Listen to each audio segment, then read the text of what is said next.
전체적으로 유행 수준 자체가 이제 감소세로 전환되면서 아직 위중증 환자 감소까지는 시차가 걸리기 때문에 위중증 환자가 계속 좀 증가하고 있는 상황으로 해석하고 있습니다.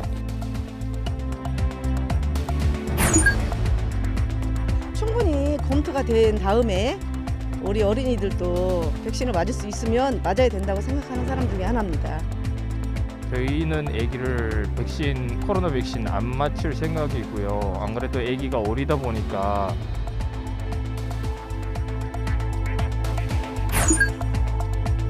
거의 수석을 놓치지 않았을 거예요.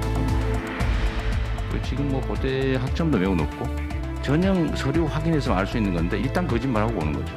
마구 거짓말을.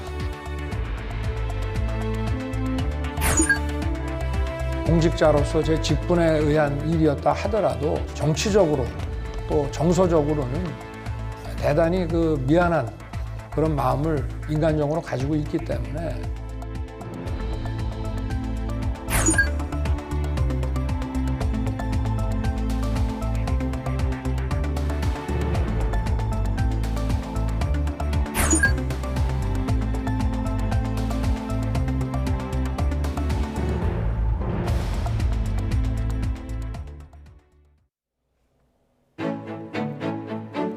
여러분 안녕하십니까? 뉴스나이트 시작합니다. 18대 대선 15회, 19대 대선 17회. 최근 대선 TV토론 횟수입니다. 대선을 70여일 앞둔 시점에서 여야 후보들이 토론회를 놓고 티격태격하고 있습니다. 토론회가 지지 후보 결정에 영향을 미치는가라는 물음에 60% 이상이 그렇다고 답했다는 여론조사 결과도 있습니다. 나이트 포커스에서 지지율 추이와 함께 살펴보겠습니다.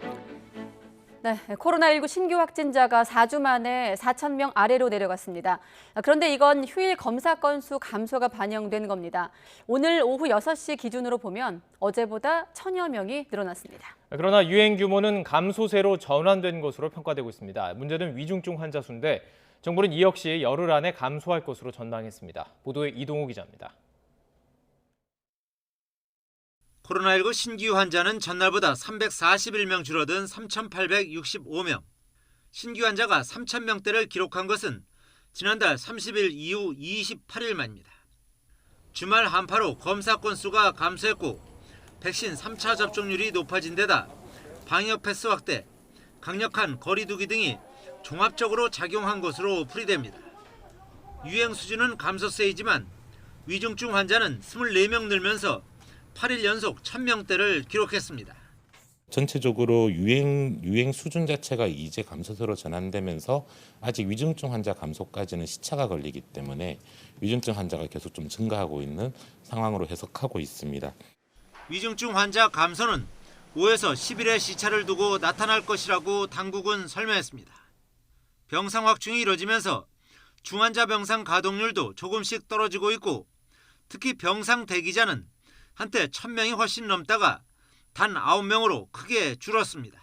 확진자 숫자가 이제 좀 줄어드는 영향도 있고요. 또 상대적으로 저희들이 병상 확충이 꾸준히 이루어지고 있기 때문에 그런 대기자 숫자가 줄어든 것 같습니다. 당국은 현재 유행과 관련해 긍정적인 지표로 60세 이상 고령층 확진자 비중이 이달 1주차 35%에서 이제 20% 정도까지 떨어지고 있는 것을 꼽았습니다. 또 백신 미접종 확진자 비중도 11월 3주차에는 31.4%에 달했지만 최근 26.9%까지 감소해 앞으로 중환자가 줄어드는데 긍정적인 영향을 미칠 것으로 내다봤습니다. 하지만 전파력이 강한 오미크론 변이가 확산할 경우 환자 급증과 중환자 병상 부족으로 이어질 수 있다며 백신 접종과 방역수칙 준수를 거듭 당부했습니다. YTN 이동호입니다. 네, 확산세가 주춤하고 있다는 건데 이 백신 접종 대상이 아닌 어린이들의 확진은 오히려 급증하고 있습니다. 정부는 12살이 안 된 아이들에게도 백신을 접종할지 검토하고 있지만 학부모들 사이에서는 걱정도 만만치 않습니다. 오선열 기자가 취재했습니다. 어린이집 문이 굳게 닫혔고 놀이기구와 건물 주변엔 출입 통제선이 둘러쳐졌습니다. 지난 19일 원생 1명이 처음 확진된 이후 지금까지 50명 넘게 코로나19에 감염됐습니다. 일단은 놀이시설이고 뭐고 사람들이 모일만한데 다 폐쇄시켰죠. 뭐 헬스장 뭐 이런 거 있잖아요. 독서실보다 죄다 폐쇄. 서울의 다른 어린이집과 초등학생 대상 학원에서도 집단 감염이 속출했습니다. 지난주 서울시에서만 유치원과 어린이집 등 교육시설에서 270명이 확진됐습니다. 그 전주보다 3배나 늘어난 겁니다. 특히 백신 미접종군인 12세 미만 어린이들의 감염 추세가 가파릅니다.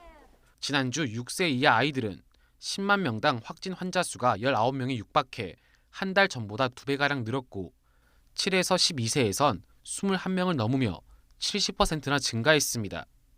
이에 정부는 백신 접종을 12세 미만으로도 확대하는 방안을 검토하고 있습니다.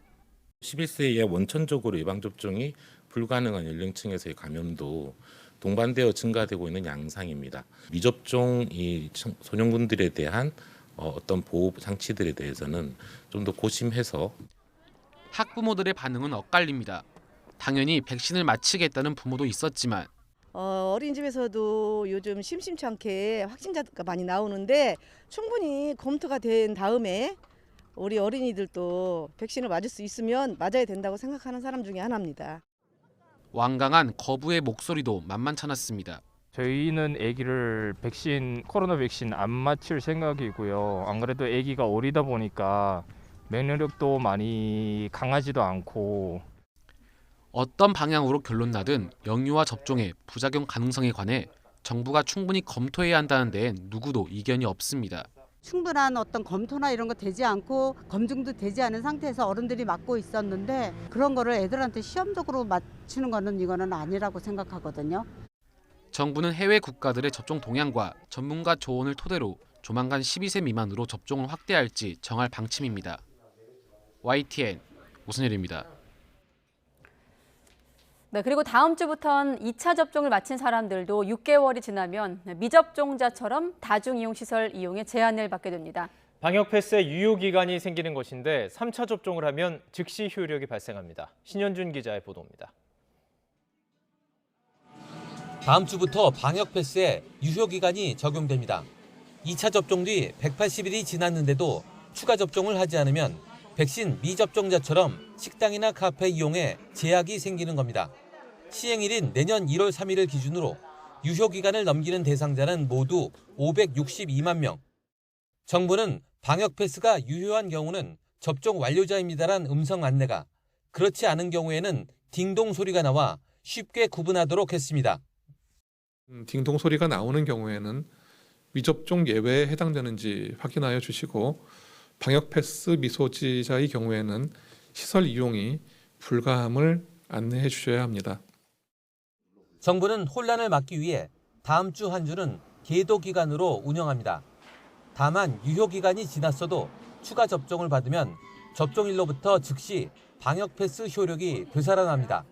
내년 2월 시행 예정인 청소년 방역 패스는 시기를 조율하고 있습니다.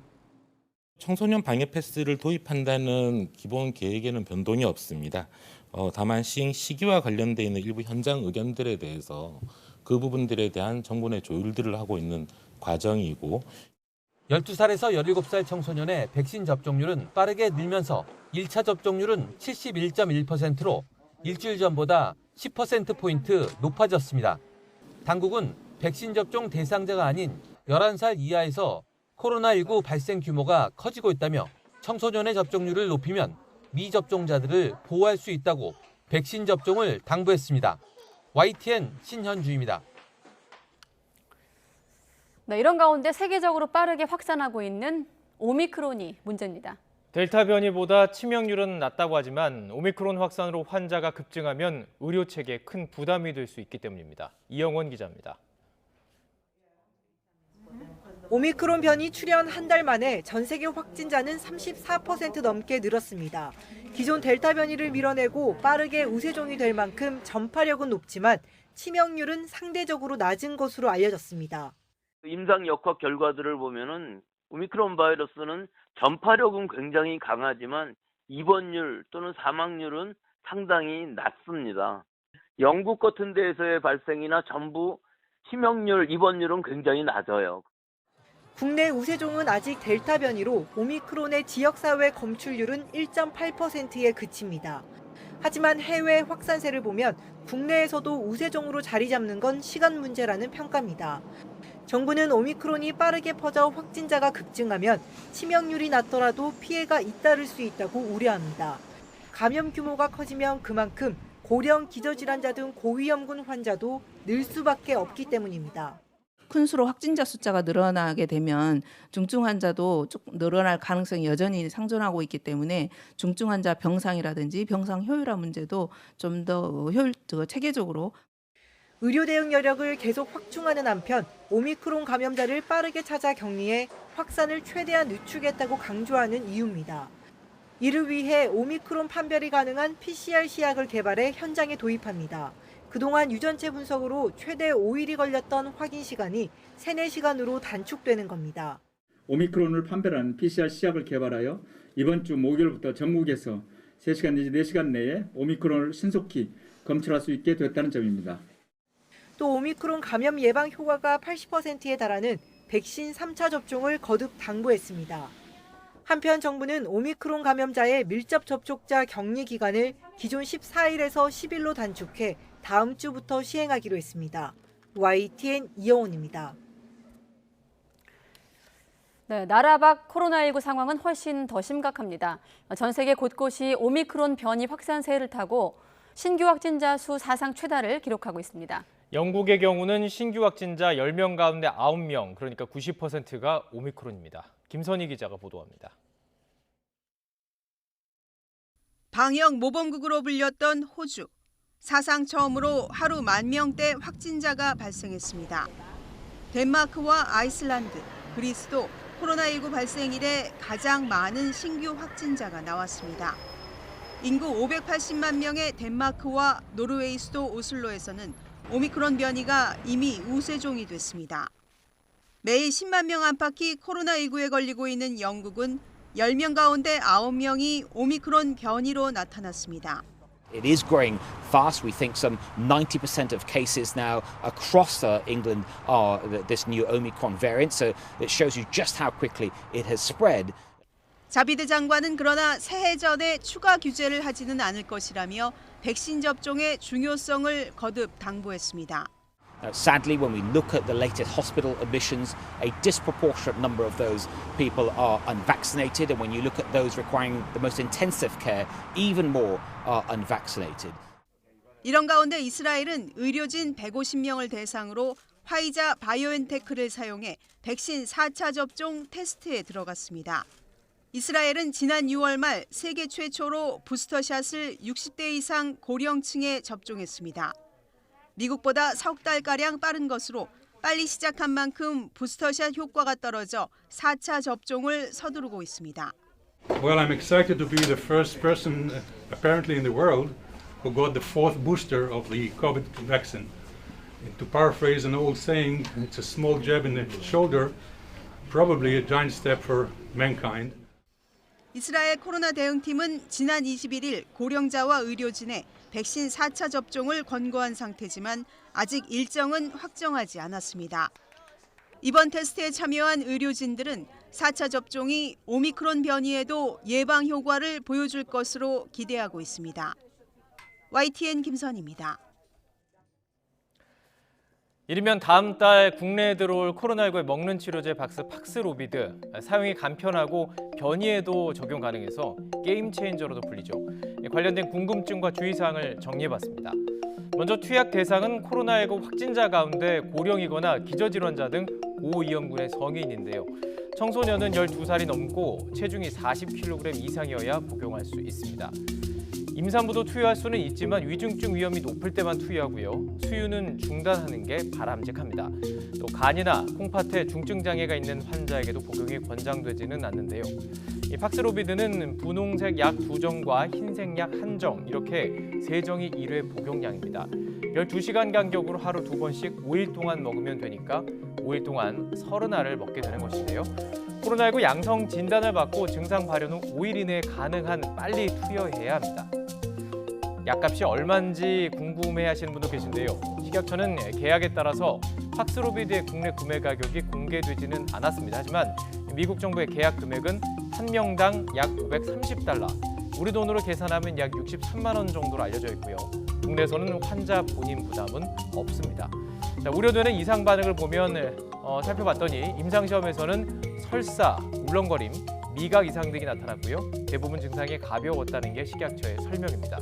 또 부정맥이나 고지혈증 또는 통풍 환자가 팍스로비드를 복용할 때는 기존에 먹던 약을 일시 중단해야 하는데 이에 대해서는 의료진과의 상담이 꼭 필요합니다.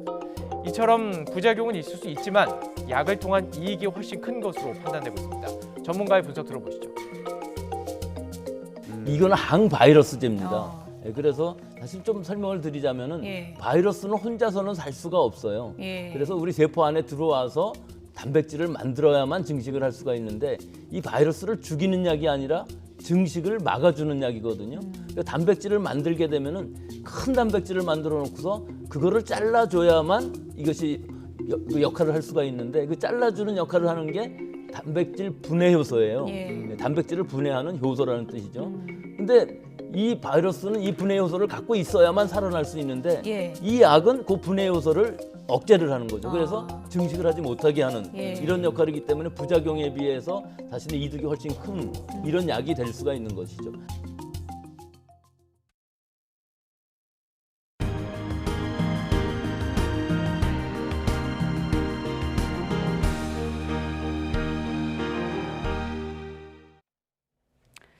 네, 이어서 대선 전국으로 가보도록 하겠습니다. 이재명, 윤석열 두 후보는 오늘 각기 다른 언론단체가 주관하는 질의응답 형식의 토론회 개별적으로 나섰습니다.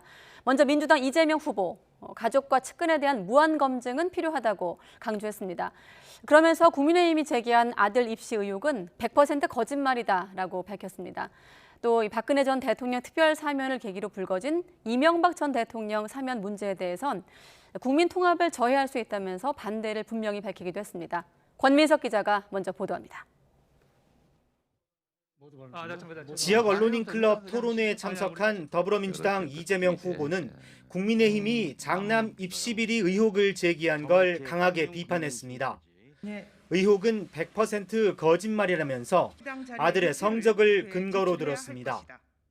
거의 수석을 놓치지 않았을 거예요, 고등학교 때. 그리고 지금 뭐 고대 학점도 매우 높고 전형 서류 확인해서 알 수 있는 건데 일단 거짓말하고 보는 거죠. 마구 거짓말을. 가족 측근의 무한 검증은 불가피하다고 재차 밝히면서도 터무니없는 네거티브가 이른바 비호감 대선을 부추기고 있다고 지적했습니다.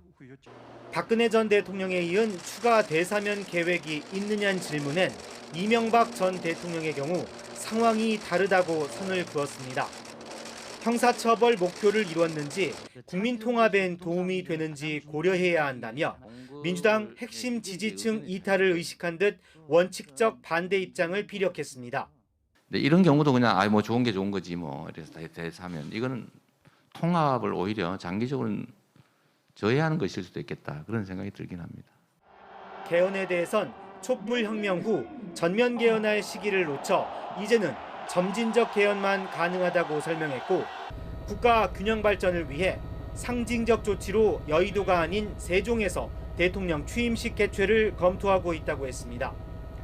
젊은 사회복지사들을 만난 자리에선 복지를 강화하면 나라가 망한다는 건 전근대적 사고라며 사회 서비스 일자리를 늘리고 공공부문 비정규직 보수도 높이겠다고 약속했습니다.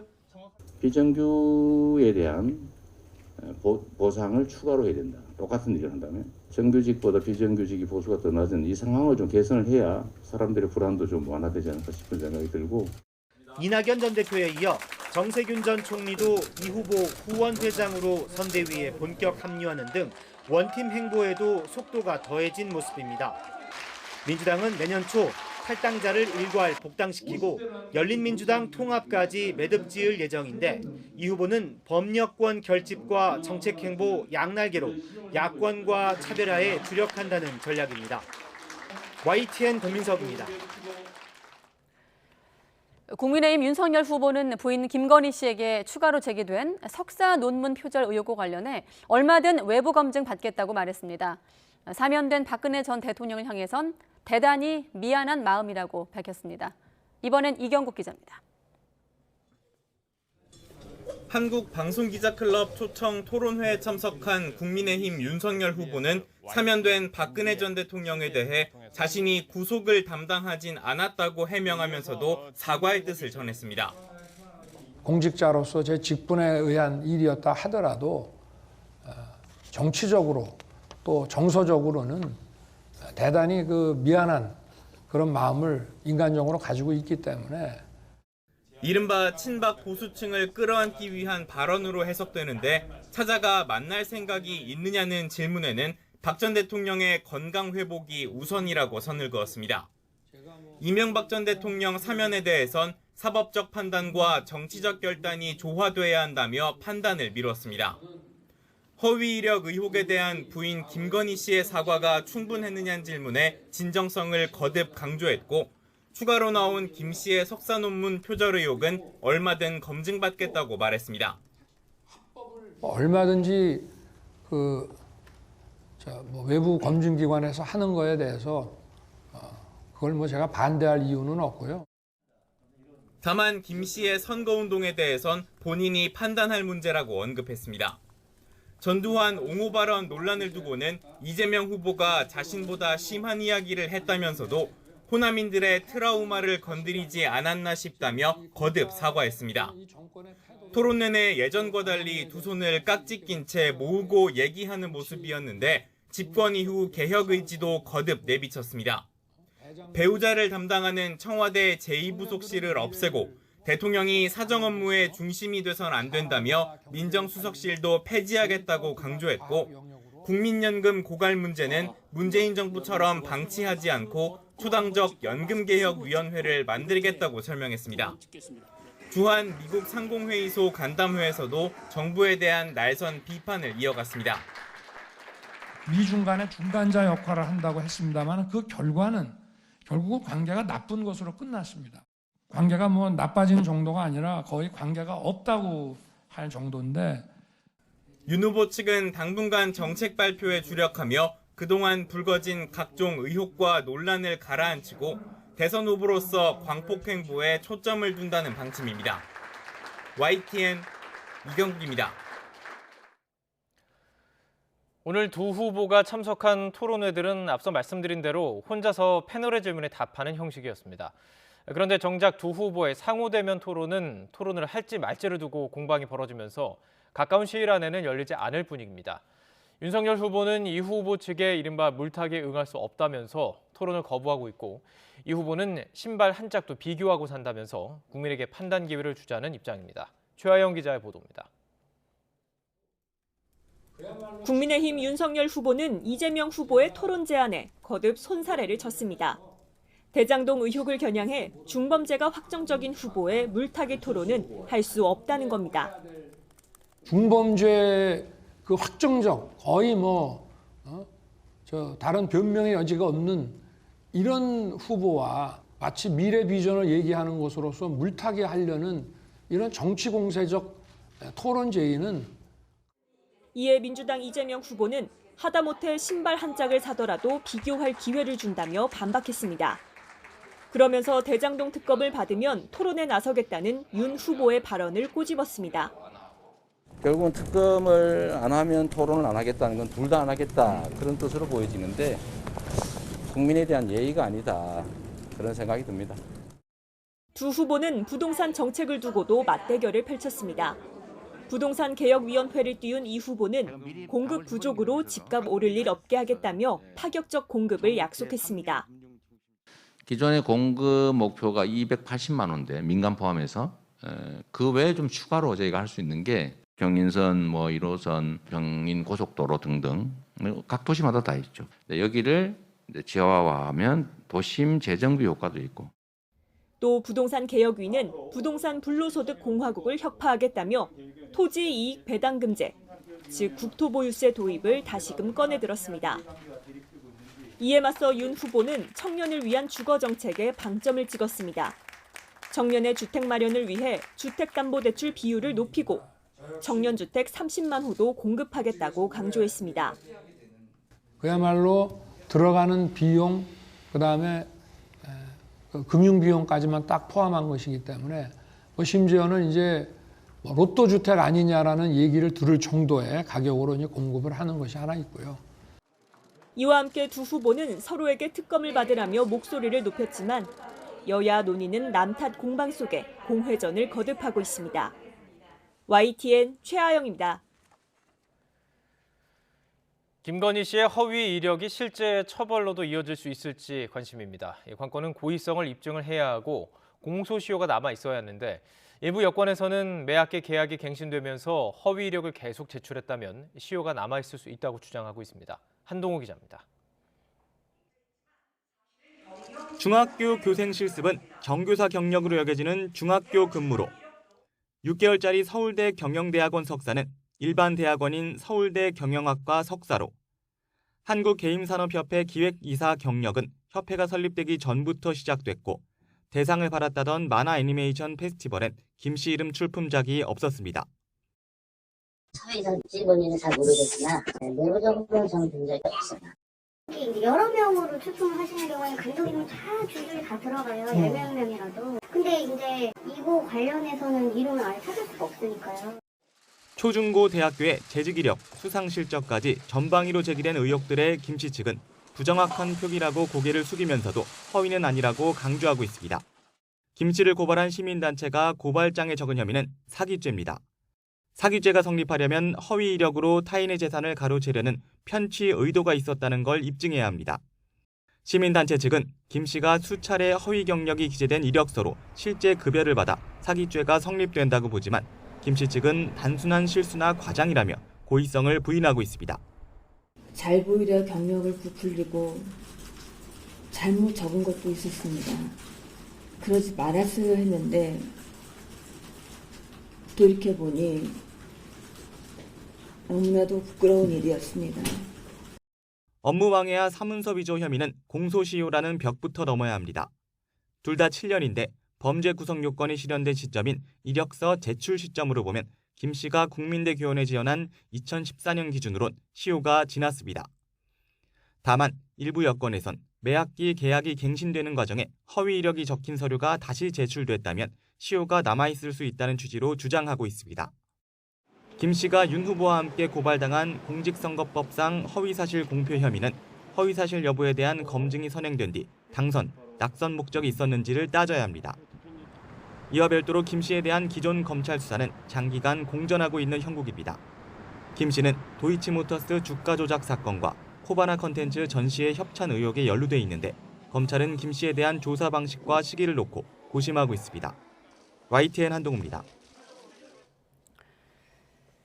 네, 국회의원 선거와 지방선거에 나설 수 있는 피선거권자 연령이 앞으로 만 25세에서 18세로 확 낮아집니다. 네, 고등학교 3학년 학생이라도 생일 지나면 출마가 가능하다는 얘기인데 우리 정치에 큰 변화가 예상되고 있습니다. 당장 내년 3월 재보궐선거부터 관심입니다. 이만수 기자가 취재했습니다. 민주당 광주 공동선대위원장인 만 18세이자 고3인 남진희 양. 역시 국민의힘 선대위 출범식에서 깜짝 연설자로 나선 고3 김민규 군. 기성정치권을 확 바꿔보겠다는 포부와 열정만큼은 누구 못지않습니다. 저는 대한민국이 올바른 방향으로 발전하는 데 청소년, 청년의 목소리를 내고자 이 자리에 섰습니다. 그들의 잘못은 따끔히 지적하되 다시 그들을 품어주는 통합의 기치를 보일 것입니다. 생일이 지난 만 18세 고등학생은 지금까지 소중한 한 표 행사할 선거권만 있었습니다. 그런데 이제 마음만 먹으면 총선과 지방선거에 출마해 국회의원이나 지방자치단체장이 될 수도 있습니다. 피선거권자 연령을 만 25세에서 만 18세로 낮추는 공직선거법 개정안이 국회 정치개혁특별위원회에서 처리된 겁니다. 1948년도에 피선거권이 25세로 결정된 이후에 73년 만에 피선거권이 18세로 하향된 오늘에 정말로 큰 의미가 있다고 생각합니다. 청년 표심을 잡기 위해 모처럼 여야가 뜻을 모은 건데 조만간 있을 국회 본회의 통과도 유력합니다. 이렇게 되면 당장 내년 3월 9일 국회의원 재보궐선거부터 적용됩니다. 우리 정치 발전과 정치 개혁, 더 나아가서 우리 사회의 역동성 강화, 사회의 혁신, 이런 전반적인 면에서 빚을 파급 효과가 크게 기대가 됩니다. 정의당도 청년의 참정권 확대에 기여했다면서 합의 처리를 반겼습니다. 청년 정치 참여와 참정권 확대에 여야가 합의를 이룬 것은 의미 있는 진전으로 환영하는 바입니다. 다만 만 40세 이상 출마할 수 있는 대통령 선거 규정은 개헌 사항이라 변함이 없습니다. 만 18세 생일을 보낸 고3 학생들을 포함해 한층 젊어진 출마자들이 우리 정치 변화를 이끌 새로운 기폭제가 될지 관심이 집중되고 있습니다. YTN 이만수입니다. 네, 김학의 전 법무부 차관의 성접대 의혹을 조사하면서 허위 보고서를 작성한 혐의를 받고 있는 이규원 검사가 재판에 넘겨졌습니다. 한동안 고위공직자 범죄수사처와 검찰이 동시에 수사를 벌이기도 했는데 사건을 모두 넘겨받은 검찰이 이 검사를 기소한 겁니다. 검찰은 이른바 청와대 기획사정 의혹에 대해서도 수사를 계속 이어갈 방침입니다. 손효정 기자가 보도합니다. 대검찰청 과거사 진상조사단 소속으로 김학의 전 법무부 차관 성접대 사건을 재조사했던 이규원 검사가 불구속 기소됐습니다. 적용된 혐의는 허위 공문서 작성과 공무상 비밀 누설, 업무방해 등입니다. 이 검사는 지난 2018년부터 이듬해까지 건설업자 윤중천 씨와 박관천 전 경정의 면담 보고서를 거짓으로 꾸미고 이를 법무부 검찰 과거사위원회에 허위 보고한 혐의를 받습니다. 또 이 검사가 거짓 면담 보고서 내용을 기자 2명에게 유출해 보도되도록 했다는 게 검찰 수사 결과입니다. 당시 과거사위는 이 검사가 보고한 면담 보고서를 바탕으로 곽상도 전 의원이 청와대 민정수석 시절 김 전 차관 수사에 외압을 가했다며 수사를 권고했고 윤갑근 전 고검장이 윤중천 씨와 함께 골프나 식사를 했다는 의혹을 제기하기도 했습니다. 검찰은 결과적으로 허위 보도자료가 배포돼 곽 전 의원 등의 명예를 훼손했다며 이 검사에게 업무방해와 명예훼손 혐의도 적용했습니다. 지난 2019년 곽 전 의원 등의 고소로 검찰 수사가 시작됐는데 한동안 공수처와 검찰의 동시 수사가 이루어지기도 했습니다. 검찰은 지난 3월 고위공직자 범죄에 해당하는 공무상 비밀누설 등 혐의 부분을 공수처에 넘기고 명예훼손 혐의 등만 수사해 오다가 지난 17일 다시 공수처로부터 사건 내용을 모두 넘겨받았습니다. 검찰은 면담보고서 조작 유출 과정에서 이 검사가 이광철 전 청와대 민정비서관과 교감했다는 이른바 청와대발 기획사정 의혹에 대해서도 수사를 이어갈 방침입니다. 검찰 기소 직후 이 검사는 공수처와 검찰에 충실히 소명했지만 기소돼 유감스럽고 아쉽다며 재판에서 허구적 기소에 대해 하나씩 밝히겠다는 입장을 밝혔습니다. 이 검사는 지난 4월 김학의 전 차관 불법 출국 금지에 관여한 혐의로도 이미 기소된 상태라 허위 면담 보고서 작성 혐의까지 동시에 재판을 받게 됐습니다. YTN 손효정입니다. 서울 도심의 고층 건물에서 40대 노동자가 얼어붙은 온수배관을 점검하다 발을 헛디뎌 추락해 숨졌습니다. 당시 안전장비도 착용하지 않은 것으로 조사됐는데 안전장비 미착용 뒤 숨지는 사고가 이어지고 있습니다. 황윤태 기자가 보도합니다. 서울 잠실의 주상복합 아파트 안뜰에 출입 통제선이 둘러쳐져 있습니다. 이곳 3층 옥상 정원에서 40대 상가 관리인 A씨가 추락해 숨졌습니다. 한파에 얼어붙은 온수배관을 점검하던 중이었습니다. A씨가 작업하던 온수배관은 저 모퉁이를 돌아 안쪽 외벽에 달려 있습니다. A씨는 점검을 하다 그대로 발을 헛디뎌 지하 4층까지 수십 미터를 추락했습니다. 경찰 조사 결과 A씨는 안전모나 구명줄도 없이 작업에 나섰다가 사고를 당한 거로 조사됐습니다. 네, 혹시 지금 경찰서 가셔서 모르겠어요. 경찰서 조사받으러 가신 건가요? 아이고, 언제쯤 가셨는지만 알 수 있을까요? 좀 전에 갔었어요. 경찰은 국립과학수사연구원에 A씨 부검을 의뢰하고 동료 직원들을 상대로 A씨가 안전장비 없이 작업에 나선 경위를 조사하고 있습니다. 안전장비 미착용인지 뭔지는 수사를 진행해봐야 돼요. 어쨌든 그게 관리사무소 직원들이 올라가는데 그게 안전모나 이런 걸 착용해야 될 장소인지도 살펴봐야 되고. 안전장비 미착용으로 인한 사망사고는 최근 끊이지 않고 있습니다.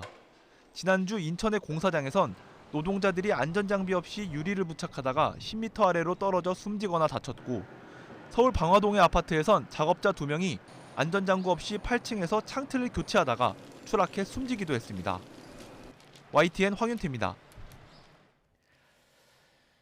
대전 유성구를 지나는 고속도로에서 수소가스 600kg을 싣고 가던 운반 차량에 불이 났습니다. 다행히 다친 사람은 없었지만 연이어 발생한 폭발음과 불기둥에 시민들은 두려움에 떨었습니다. 양동훈 기자입니다. 고속도로 위에서 까만 연기가 계속 피어오릅니다. 차량에서는 빨간 불기둥이 무섭게 치솟아오릅니다. 현장에서는 펑 하는 폭발음도 잇따랐습니다. 근무를 하고 있었는데 어디서 펑 소리가 들리는 거예요. 창가로 가서 이렇게 봤더니 연기가 나고 있더라고요. 보고 있는데 또 한 번 펑 소리가 나면서 그때부터 이제 불기둥이 솟으면서 대전 유성구 당진 영덕 고속도로를 달리던 수소가스 수송 차량에 불이 났습니다. 운전자는 불이 나자 곧장 대피해 다친 사람은 없었습니다.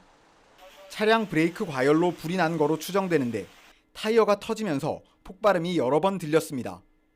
소방당국은 다행히 수소 탱크가 손상되지는 않았고 불기둥은 브레이크 제동용 압축 공기가 누출되면서 생긴 거로 보인다고 설명했습니다. 화재 진압을 위해 교통이 통제되면서 근처 도로에는 차량이 길게 늘어섰습니다. 특히 이번에 사고가 난 곳은 지난 2019년 5명의 사상자를 낸 폭발 사고가 일어났던 국방연구소 근처여서 시민들은 더욱 공포에 떨었습니다. 소방서에는 화재 관련 신고가 40여 건이나 접수됐습니다. 2년 전에 이 근처에서 폭발 사고가 있어서 트라우마가 많이 생겼거든요. 근데 오늘도 이런 폭발음이 터지고 나니까 주민들, 아주머니들 막 이런 분들 놀라셔가지고 막 뛰어다니시고. 다행히 큰 사고로 이어지지는 않았지만 갑작스러운 폭발음과 불기둥에 시민들은 놀란 가슴을 쓸어내려야 했습니다. YTN 양동훈입니다. 지난주 금촌역에서 에스컬레이터를 타려던 여성이 갑자기 열린 덮개 아래로 빨려 들어가는 사고를 당했습니다. 이 해당 역 에스컬레이터는 고장이 잦았던 것으로 드러났습니다. 그런데 이 다른 역 에스컬레이터도 노후화로 고장이 반복되고 있는 것으로 드러나 관리가 시급하다는 지적이 나오고 있습니다. 이준엽 기자가 취재했습니다.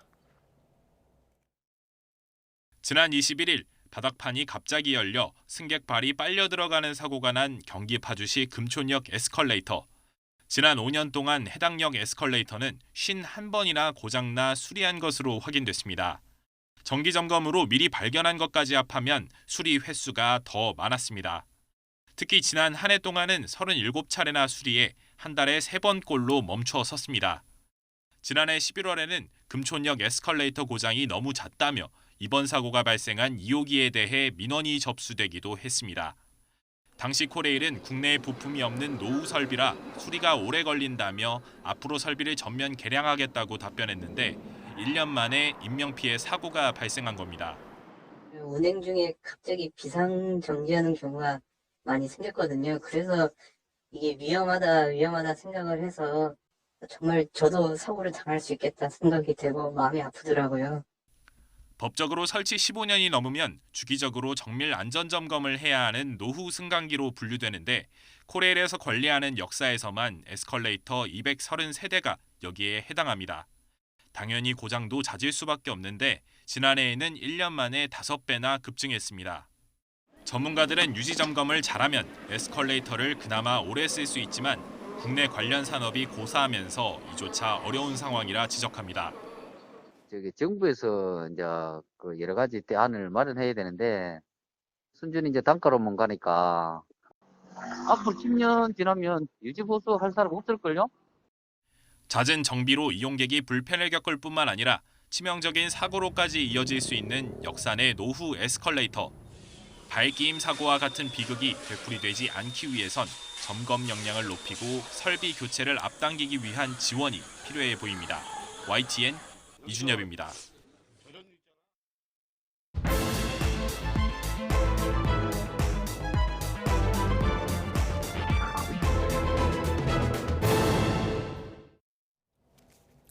앞서 리포트를 보셨듯이 대선 앞둔 정치권에선 후보들의 토론을 법으로 정해진 것 외에 더 할지 말지를 놓고 공방이 가열되고 있습니다. 이 같은 공방은 지금까지 대선에서 유례가 있었나 싶기도 한데요. 토론 좀 하자는 이재명, 할 필요 없다는 윤석열, 각각의 이유와 배경 짚어보도록 하겠습니다. 또 71일 앞두고 있는 대선, 민심은 어떻게 흘러가고 있는지 여론조사 결과도 함께 짚어보도록 하겠습니다. 나이트 포커스 오늘은 김관옥 계명대 교수, 이기재 동국대 겸임교수 두 분 나오셨습니다. 안녕하십니까? 네, 안녕하세요. 안녕하십니까? 자, 토론 공방은 잠시 뒤에 짚기로 하고 먼저 여론조사 결과부터 보겠습니다. 자, 이번 조사 결과는 주말에 실시된 건데 조사 시점을 기준으로 직전엔 박근혜 전 대통령 사면이 있었고 일요일엔 또 김건희 씨 사과가 있었습니다. 뭐 그게 어떻게 반영이 됐는지 모르겠습니다만 자, 다자구도 지지도 어떻게 해석하십니까? 그러니까 뭐 이 여론조사 결과뿐만 아니라 여러 여론조사가 유사한 이제 흐름을 보이는데요. 그러니까 이재명 후보는 어느 정도 완만한 상승 곡선을 그리고 있고요. 윤석열 후보도 이제 완만한 하락 곡선을 그리고 있습니다. 분명한 거는 윤 후보는 하락하고 이 후보는 상승하는데 속도가 굉장히 완만하다는 거예요. 그러면 왜 완만하냐? 결과적으로 여기 지금 이 대선을 지배하는 가장 중요한 요인 중에 하나는 정권 교체에 대한 희구거든요. 그런데 그러한 부분들이 사실상 윤 후보에 관련된 여러 가지 사안들이 이제 나타나면서 사실상 지지층의 어떤 동요 이런 것들이 이제 발생을 하는 거죠. 그리고 이게 정권 교체가 능사는 아닌 것 같다라는 생각이 사람들에게 이제 확대가 되면서 윤 후보에 대한 지지가 서서히 이제 완만하게 내려가고 있고 반면에 이제 이재명 후보가 반대로 상승 곡선을 그리고 있다. 뭐 이렇게 평가할 수 있을 것 같습니다. 지금 이게 리얼미터 조사인데 네. 사실 지금 한 10여 개의 여론조사가 거의 매주 이제 여론을 발표하고 있는데 리얼미터 조사 같은 경우는 상당히 국민의힘 윤석열 후보에게 지지율 퍼센트가 상당히 높게 나오던 여론조사거든요. 유리했던 결과였는데. 그 이유가 리얼미터 조사는 다른 조사에 비해서 유선 전화 비중을 좀 더 주고요. 그다음에 RDD 방식이라는 걸 통해서 하면서 알뜰폰 이용자들까지 조사를 다 합니다. 그렇기 때문에 그다음 또 ARS 조사라는 특성이 있어서 적극적 응답층의 이제 보수층이 많이 응답을 하면서 네. 상대적으로 다른 여론조사에 비해서 높게 나왔었는데 이제 리얼미터 조사조차도 이제 역전된 결과가 나온 거거든요. 그래서 굉장히 윤석열 선대위는 이 상황을 좀 심각하게 좀 보고 있는 것 같고요. 그래서 네. 앞으로 어쨌든 이게 지금 선대위의 어떤 이준석 당대표와의 내홍이나 그다음에 김건희 배우자의 문제 등 때문에 사실 지지율이 추락했기 때문에 그 문제를 좀 반등시키기 위한 어떤 계획을 수립하고 네. 실행해야 될 것으로 보입니다. 네, 이번 여론조사 결과 다양한 질문들이 있었는데 지금 배우자 말씀하셨거든요. 배우자와 관련한 질문이 있습니다.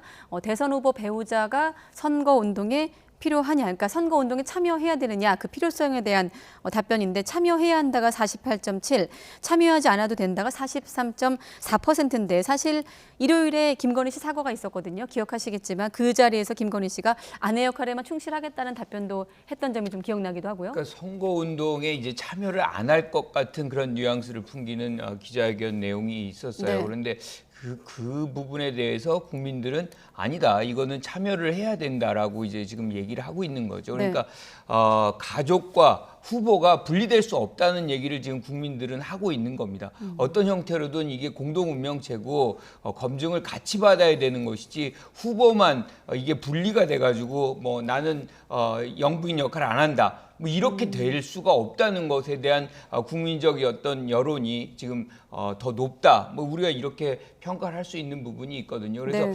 이런 것을 감안한다면 사실은 국민의힘 측에서는 후보의 배우자의 어떤 선거운동 참여 이런 부분도 좀 적극적으로 국민들의 알 권리 그리고 이런 어떤 여론에 대한 이 부합하는 그런 노력 뭐 이런 것을 감안한다면 조금 해야 되는 거 아닌가, 그런 결정을 해야 되는 거 아닌가, 이런 생각입니다. 네, 지금 가족과 후보가 분리될 수 없다고 하셨는데 또 관련해서 후보 가족의 도덕성이 후보 선택에 어떤 영향을 미치는가에 관련된 또 답변도 지금 나가고 있거든요. 지금 그래프에서 그래프 바깥에 있는 선 69.6과 또 28.9%를 좀 큰 틀에서 참고하시고 이 교수님은 어떻게 해석하십니까? 그렇죠. 어쨌든 지금 이번에 이제 양 진영에서 지난주에 이제 네거티브전을 사실 심하게 했다고 보입니다. 그래서 네. 어쨌든 윤석열 후보 측에서는 김건희 배우자에 대한 검증, 그리고 이재명 후보 측에서는 이제 아들에 대한 이제 도박과 이제 성매매에 대한 검증, 이런 것들이 이루어졌다고 보고, 이것을 좀 지켜보면서 국민들께서는 어쨌든 가족들에 대한 도덕성도 검증은 해야 된다, 이렇게 생각을 하시는 것 같고, 다만 그것이 절대적인 영향을 미치는 것으로 보고 있지는 않는 것 같아요. 그래서 그것은 이제 검증대로 하고 네. 그러나 또 후보를 뽑는 것이기 때문에 후보에 또 집중해야 된다 이런 것이라고 보여지고요. 그다음 배우자의 아까 그 선거 운동에 대해서도 일단은 뭐 배우자의 선거 운동이 꼭 필요하다고 생각하는 경우가 그렇게 많지는 않은 것 같아요. 예를 들어서 참여하지 않아도 된다가 43% 정도 되는 거 보면 네. 그래서 김건희 씨 같은 경우는 지금 선거 운동에 전혀 하지 않겠다는 뜻은 아닌 것 같고요. 그래서 제한적으로 아마도 활동할 것으로 보여져서 그리고 또 일반적으로 지금까지 선거 운동, 뭐 대선뿐만 아니라 우리 뭐 지방 단체장 선거, 국회의원 선거 등등을 보면 네. 어떤 배우자가 적극적인 활동을 하는 케이스도 있지만 정말 뭐 내조만 하는 경우도 많이 있어 왔기 때문에 그것은 이제 각 후보의 상황, 그다음에 가족 관계의 특수성 이런 걸 좀 감안해서 이루어지면 될 것이라고 보고 그럼에도 불구하고 이제 지금 이렇게 관심이 높은 거는 결국 김건희 배우자에 대한 여러 가지 의혹 문제 아니겠습니까? 네. 그래서 그거는 그것대로 해명을 하고 그 해명만 된다면 선거 운동을 굳이 뭐 적극적으로 꼭 해야 될 필요성까지는 없는 것으로 저도 보여집니다. 필요성을 떠나서 일단 교수님은 공식 석상의 선거 과정에서 좀 김건희 씨가 모습을 그래도 드러낼 거라고 보시는 거군요. 그렇죠. 그러니까 기본적으로 이번에도 이제 사과를 통해서 이제 국민들에게 이제 드러났지 않습니까? 네. 그렇듯이 뭐 저는 뭐 몇 번의 계기를 통해서 국민들의 얼굴은 드러낼 것이다. 그러나 이제 지금 이재명 후보의 배우자인 김혜경 여사 같이 이렇게 막 적극적인 동행하는 선거 운동을 하지 않을 것으로 이렇게 전망합니다. 그러시군요. 그러니까 저는 이제 부인 같은 경우는 사실은 이제 대통령이 되고 나면 영부인 역할이라는 게 있어요. 그러니까 지금 김건희 씨 같은 경우는 그런 역할을 안 하겠다라거나 뭐 이런 식으로 아내 역할만 하겠다 그러는데 그게 실질적으로 불가능합니다. 그러니까 우리가 외교를 하거나 무슨 많은 이제 행사들이 존재를 하는 것이고 또 부인이 없지 않는 상황 속에서 같이 그렇게 격을 맞추고 다른 어떤 외국 정상들과의 어떤 관계들 이런 걸 다 고려해서 역할을 해야 되는 부분인데 그렇다 그러면은 국민들은 그 부분에 대해서도 검증하고자 하는 그런 마음이 있거든요. 그리고 네. 그 필요성도 분명히 있는 것이고 또 한 가지가 뭐냐면 우리가 이제 대통령 가족이다, 부인이다. 대통령이란 단어 자체가 사실은 거기에 국가를 대표하는 가족이다, 부인이다. 그리고 더 나가서 그 안에는 권력의 이미지가 또 들어가 있거든요. 그렇기 때문에 사실 더 검증의 필요성이 있는 것이고 그래서 더 많은 국민들이 지금 도덕성 같은 것들을 좀 검증할 필요가 있다라고 이제 판단하시는 거죠. 네. 자, 그리고 두 가지 질문이 더 있습니다. 자, 박 전 대통령 사면과 관련해서 선거 국면에서 누구에게 좀 유리할 것인가라는 질문이 있었거든요. 일단 이재명 후보에게는 30.7%가 유리할 것이다. 윤석열 후보에게는 31.1%다. 그러니까 어느 한쪽으로 좀 치우치지 않았다고도 볼 수 있고 다른 각도에서 보면 크게 영향을 미치지 않았다고도 볼 수 있겠거든요. 어떻게 보십니까? 저는 이 부분에 관해서는 뭐 국민들 자체도 지금 영향이 별로 없을 것 같다라고 생각을 하시는 것 같아요. 왜냐하면 이게 지금 어느 한 방향으로 흐름이 안 생기잖아요. 이거는 그만큼 따지기 어렵다. 저는 다시 얘기하면 따질 필요가 없다. 이 부분은 어떻게 보면 이제 이 사면이라는 어떤 대통령의 고유 권한을 행사한 부분이고 지금 이 상황 속에서 건강 때문이라는 것이 가장 결정적인 이유인데 네. 이 상황에서 지금 박근혜 전 대통령의 사면이 정책 효과를 발휘하려면 그분이 뭔가 정치적 언급을 해야 돼요. 아니면 행위를 해야 되거나. 그런데 지금 건강 상태도 매우 안 좋고 지금 사면을 받자마자 만약에 그렇게 한다 그러면 역풍도 굉장히 크게 부를 수가 있습니다. 그래서 저는 이 부분에 관해서는 통합적인 조치, 그것도 건강상 이유로 해서 한 것이기 때문에 정치적인 유불리를 가급적 안 따지는 것이 좀 좋지 않겠나 이렇게 생각합니다. 네, 교수님은요? 그렇죠. 그러니까 전제는 어쨌든 박근혜 대통령이 그냥 건강 신병 치료만 한다라고 생각하고 그러니까 대선에서의 어떤 정치적 메시지를 내지 않았을 때는 제가 볼 때도 뭐 이재명 후보가 유리할지 윤석열 후보가 유리할지에 대해서 이게 이제 판별을 하기 되게 어렵다고 보여지고요. 이제 실제로 만약에 박근혜 대통령이 어떤 메시지를 내기 시작하고 정치 활동을 재개한다. 네. 그랬을 때는 그 파장은 상당히 클 것으로 예상하기 때문에 아무래도 국민들께서도 박근혜 대통령이 그렇게 나서지는 않을 것이다. 이런 생각을 하기 때문에 유불리 문제에서는 상호 이제 팽팽한 의견을 이제 내고 있는 것으로 보여집니다. 네. 자, 박 전 대통령 사면에 대해선 윤석열 후보가 대단히 미안하다라는 또 표현을 쓰기도 했는데 잠시 뒤에 또 이 부분에 대해서 두 후보의 사면 이슈에 대한 생각을 좀 들어볼 기회가 있을 것 같고 여론조사 관련해서 한 가지만 더 짚어보면 TV 토론 관련해서 마침 또 두 후보 사이에 계속 지금 연일 신경전과 공방이 오가고 있는 사이에서 관련 또 조사가 있습니다. 자, 63.4% 정도가 TV 토론회가 영향을 미친다라고 답을 했고, 참고로 또 역대 대선 토론 횟수와 함께 좀 돌려서 보여주시고 어떻습니까? 앞서 박 전 대통령 모습 지나갔는데 그 당시 또 저 토론회가 또 기억이 나기도 하고요. 그러니까 TV 토론이라는 것은 사실은 뭐 케네디와 닉슨 때부터 이제 시작을 했는데 네. 사실상 국민들의 어떤 알 권리 그리고 후보들을 검증하는 아주 중요한 수단입니다. 그리고 민주주의 사회에서 선거를 통해서 후보를 뽑는 이 사회 속에서는 거의 이 수단이 가장 중요한 어떤 경쟁의 수단으로 이제 활용이 되고 있기 때문에 이것을 가급적 많이 해주는 것이 어떻게 보면 국민들의 어떤 알 권리, 검증의 기회를 더 많이 제공하는 것이기 때문에 네. 저는 개인적으로는 이것이 많이 필요하다고 생각을 하고요. 또 한 가지가 뭐냐면 원래 이제 확신을 갖고 있는 지지층들은 이 TV 토론을 통해서 선호하는 후보를 바꾸지 않아요. 대부분 그냥 유지하고 본인들이 듣고 싶은 얘기들만 듣는 그런 경향이 매우 크죠. 죄송합니다. 그런데 이제 부동층이라든가 중도층 같은 경우는 이 TV 토론을 통해서 상당한 변화를 보이는 경우가 있어요. 그래서 지금과 같이 박빙의 상황이라든가 뭐 이런 상황이 된다 그러면 더더욱 이제 후보들은 이 TV 토론을 통해서 본인들의 어떤 장점 그리고 상대의 어떤 약점을 부각시키는 그런 노력을 해야 되는데 이것이 지금 법정으로는 3번뿐이 없거든요. 네. 이거를 이제 그걸로만 한다 그러면 사실상 국민들은 알 권리 뭐 이런 검증의 기회 굉장히 제약되는 겁니다. 그래서 우리가 과거로 본다 그러면 2017년만 해도 17회, 네. 2012년도엔 15회, 2007년엔 무려 47회, 2002년 같은 경우 86회까지 했었어요. 그래서 아니 97년에는 60회나 했었네요. 그렇죠. 그래서 네. 이런 부분들이 실질적으로 이제 작용을 하면서 국민들은 더 이제 이 후보들에 대해서 가깝게 가게 되는 것인데 이 부분이 3번만 한다 그러면 원천적으로 봉쇄되는 그런 효과가 있습니다. 그래서 네.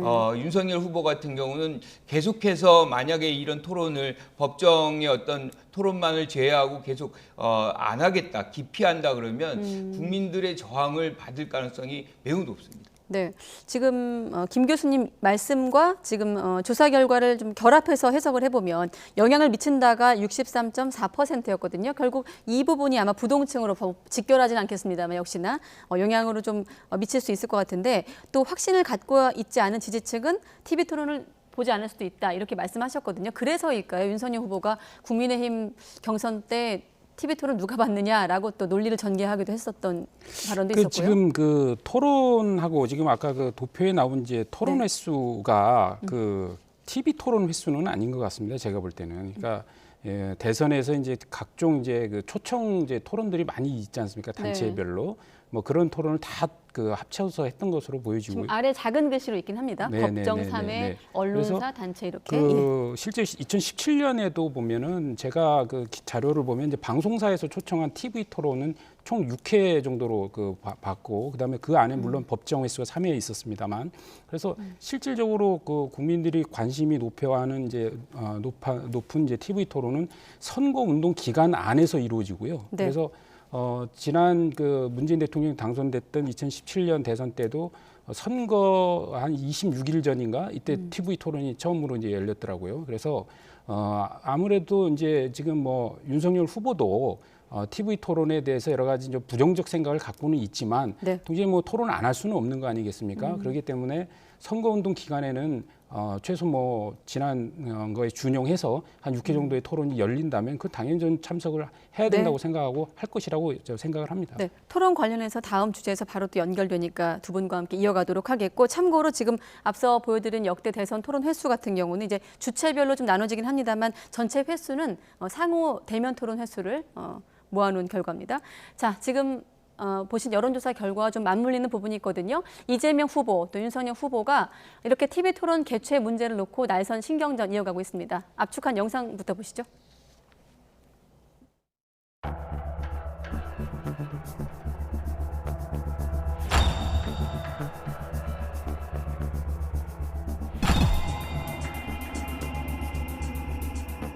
우리 이재명 후보께서는 항상 토론에 응하겠다라고 답을 하고 있습니다. 그런데 윤석열 후보는 거의 초청에 응하지 않고 TV 토론이나 각종 공개 토론에 나오기를 거부하고 있습니다. 참 이상한 일입니다. 뭐 일주일에 한 번씩 토론을 하자 이런 얘기인데 이재명 후보의 생각이고 거기에 다는 응할 수가 없지만 정말 아주 중요한 이슈가 발생을 해서 꼭 토론이 필요하다고 할 것 같으면 우리 윤석열 후보도 그 피우지는 않을 거예요.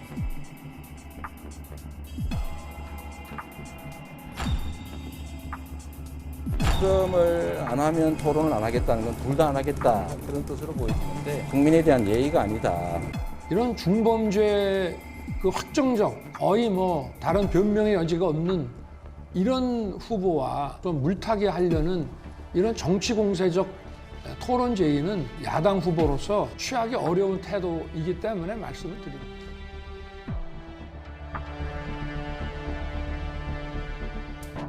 네. 토론할지 말지 토론 중이다라는 제목이 눈에 띄었습니다. 자, 지금 보셨다시피 대선 후보들의 발언도 굉장히 대비가 되거든요. 이재명 후보 같은 경우는 신발 한 짝 사더라도 비교하지 않느냐라는 논리를 피고 있고 윤석열 후보는 확정적 중범죄 후보랑 물타기 토론 어렵다라는 입장을 밝히고 있습니다. 저는 이런 표현은 굉장히 유감스럽습니다. 그러니까 확정적 중범죄 후보다. 그러니까 지금 검사 생활 굉장히 오래 하셨잖아요. 그러니까 재판을 다 받아야만 중범죄의 범죄자가 되는 것인데 이게 뭐 기소도 안 되고 아무런 지금 그런 절차도 없는 상황에서 이런 표현을 한다는 것 자체가 좀 굉장히 상대 그것도 이제 최대 이제 경쟁 후보에 대한 예의도 아니고 국민들 또 그분을 또 지지하는 분들도 굉장히 많잖아요. 그분들에 대한 국민들에 대한 어떤 이 자세도 아니다라는 생각을 합니다. 그래서 이렇게 프레임을 거는 것보다는 TV 토론을 왜 진짜 지금 상황에서 거부하는지 기피하는지를 솔직하게 얘기하는 것이 지금 국민들에 대한 도리라고 생각을 해요. 지금 뭐가 준비가 안 됐다거나 뭐 정책 준비가 안 됐다거나 지금 우리 국민들이 가장 이제 불편하게 생각하는 거는 말씀하셨지만 네거티브가 막 난무하거든요. 거의 뭐 의혹에 의혹이 꼬리를 무는 이런 대선이고 굉장히 비호감도가 높은 그런 대선이라고 얘기를 하는데 그럴수록 사실은 어떻게 보면 TV 토론을 통해서 정책 경쟁을 하고 본인들의 어떤 비전 제시를 해서 이러한 부분들을 좀 이렇게 완화시키는 그런 노력들을 해야 되는데 자꾸 이렇게 굉장히 이 불편한 얘기들을 하면서 토론을 하지 않는다는 것 자체도 사실은 저는 큰 문제다 이렇게 생각을 합니다. 네, 지금 이 후보 간의 어떤 토론 개최 문제를 놓고 공방을 지켜보는 유권자 입장에서는 말씀하신 대로 지금 뭐 혐오 대선, 비호감 대선 와중에 왜 그걸 자기들이 결정하지? 이렇게 좀 비판적인 시각에서 볼 수도 있을 것 같아요. 정책 검증을 우리가 하는 거 아닌가라는 시선인 그렇죠. 거죠. 아무래도 그런 시각이 있을 수 있다고 저는 생각합니다. 왜냐하면 어쨌든 그 윤석열 후보가 얘기하듯이 그러니까 TV 토론을 하면 양 후보가 서로 이제 네거티브 공격을 심하게 하겠죠. 예를 들면 윤석열 후보도 대장동에 대해서 이재명 후보한테 묻지 않을 수가 없을 것이고 동시에 또 그러면 뭐 이재명 후보도 역시 뭐 배우자 문제를 또 거론할 수밖에 없을 것이고 그러면 또 네거티브로 얼룩질 것이고 그리고 지난 이제 TV 토론의 뭐 역사라든가 그리고 최근에 그 윤석열 후보가 정치에 들어와서 지금 경선 과정에서 16번의 TV 토론을 했다는 거 아니겠습니까? 그 과정에서 이거 뭐 토론이 너무 비생산적이고 계속 반복되는 것 같다 이런 이제 생각을 갖고 있는 것 같아요. 그런데 문제는 그 말씀하셨듯이 그거를 국민이 판단하는 문제인 것이지 본인은 후보자로서 최선을 다해서 어떤 공간이든지 자신의 철학과 비전을 설명하고 국민들의 마음을 얻기 위해 노력을 해야 되는데 그거를 토론의 장 자체를 좀 피하는 듯한 발언을 하는 거는 저는 좀 적절하지 못하다 이런 생각이 들고 그래서 앞으로도 저는 이제 말을 할 때도 저는 이 토론 관련해서는 적극적으로 임하겠다라고 얘기하면 됩니다. 예를 들어서 이재명 후보가 그 특검 받자고 얘기하지 않습니까? 그냥 특검은 자기는 무조건 조건 없이 특검 받겠다. 그래놓고 실제로 민주당이 특검 협상에서는 슬슬 발을 빼지 않습니까? 이런 식으로 오히려 정치적으로 임할 필요가 있다. 그래서 토론을 적극적으로 하겠다. 그러나 토론에 있어서 이러이러한 당대당에서 협의 과정에서 토론이 이렇게 생산적으로 됐으면 좋겠다는 건 당에서 선대위 차원에서 협의해야 될 문제인데 그걸 후보가 자꾸 적극 나서서 이런 문제를 제기하는 것은 국민들이 볼 때는 좀 불편하게 볼 수 있다. 이런 점을 좀 선대위 측에서 좀 생각을 해야 될 것이다 이렇게 말씀드리고 싶습니다. 네, 토론 관련해서 한 가지만 더 짚어보면 지금 방송가에선 이런 얘기도 들립니다. 두 사람을 한 자리에 놓고 치열하게 논쟁하는 거는 물론이고 혼자 나와서 이제 그런 형식을 정책 토론이라고 하던데 그것도 좀 쉽지 않겠느냐라는 자조적인 또 방송가 얘기도 들려오는데 자, 이런 분위기 속에서 민주당이 앞서 보셨다시피 법정 횟수가 3회인데 7회로 늘리자라는 공직선거법 개정안을 추진하고 있다는 소식이 들리고 있거든요. 사실 뭐 그렇게 해서 법제화도 가능하죠. 그렇지만 이것을 당장에 법제화하는 것보다는 여야가 합의로 해서 사실상 국민들이 이렇게 원하는 TV 토론을 좀 더 확장하는 것이 여야가 같이 만들어줄 때 모양이 더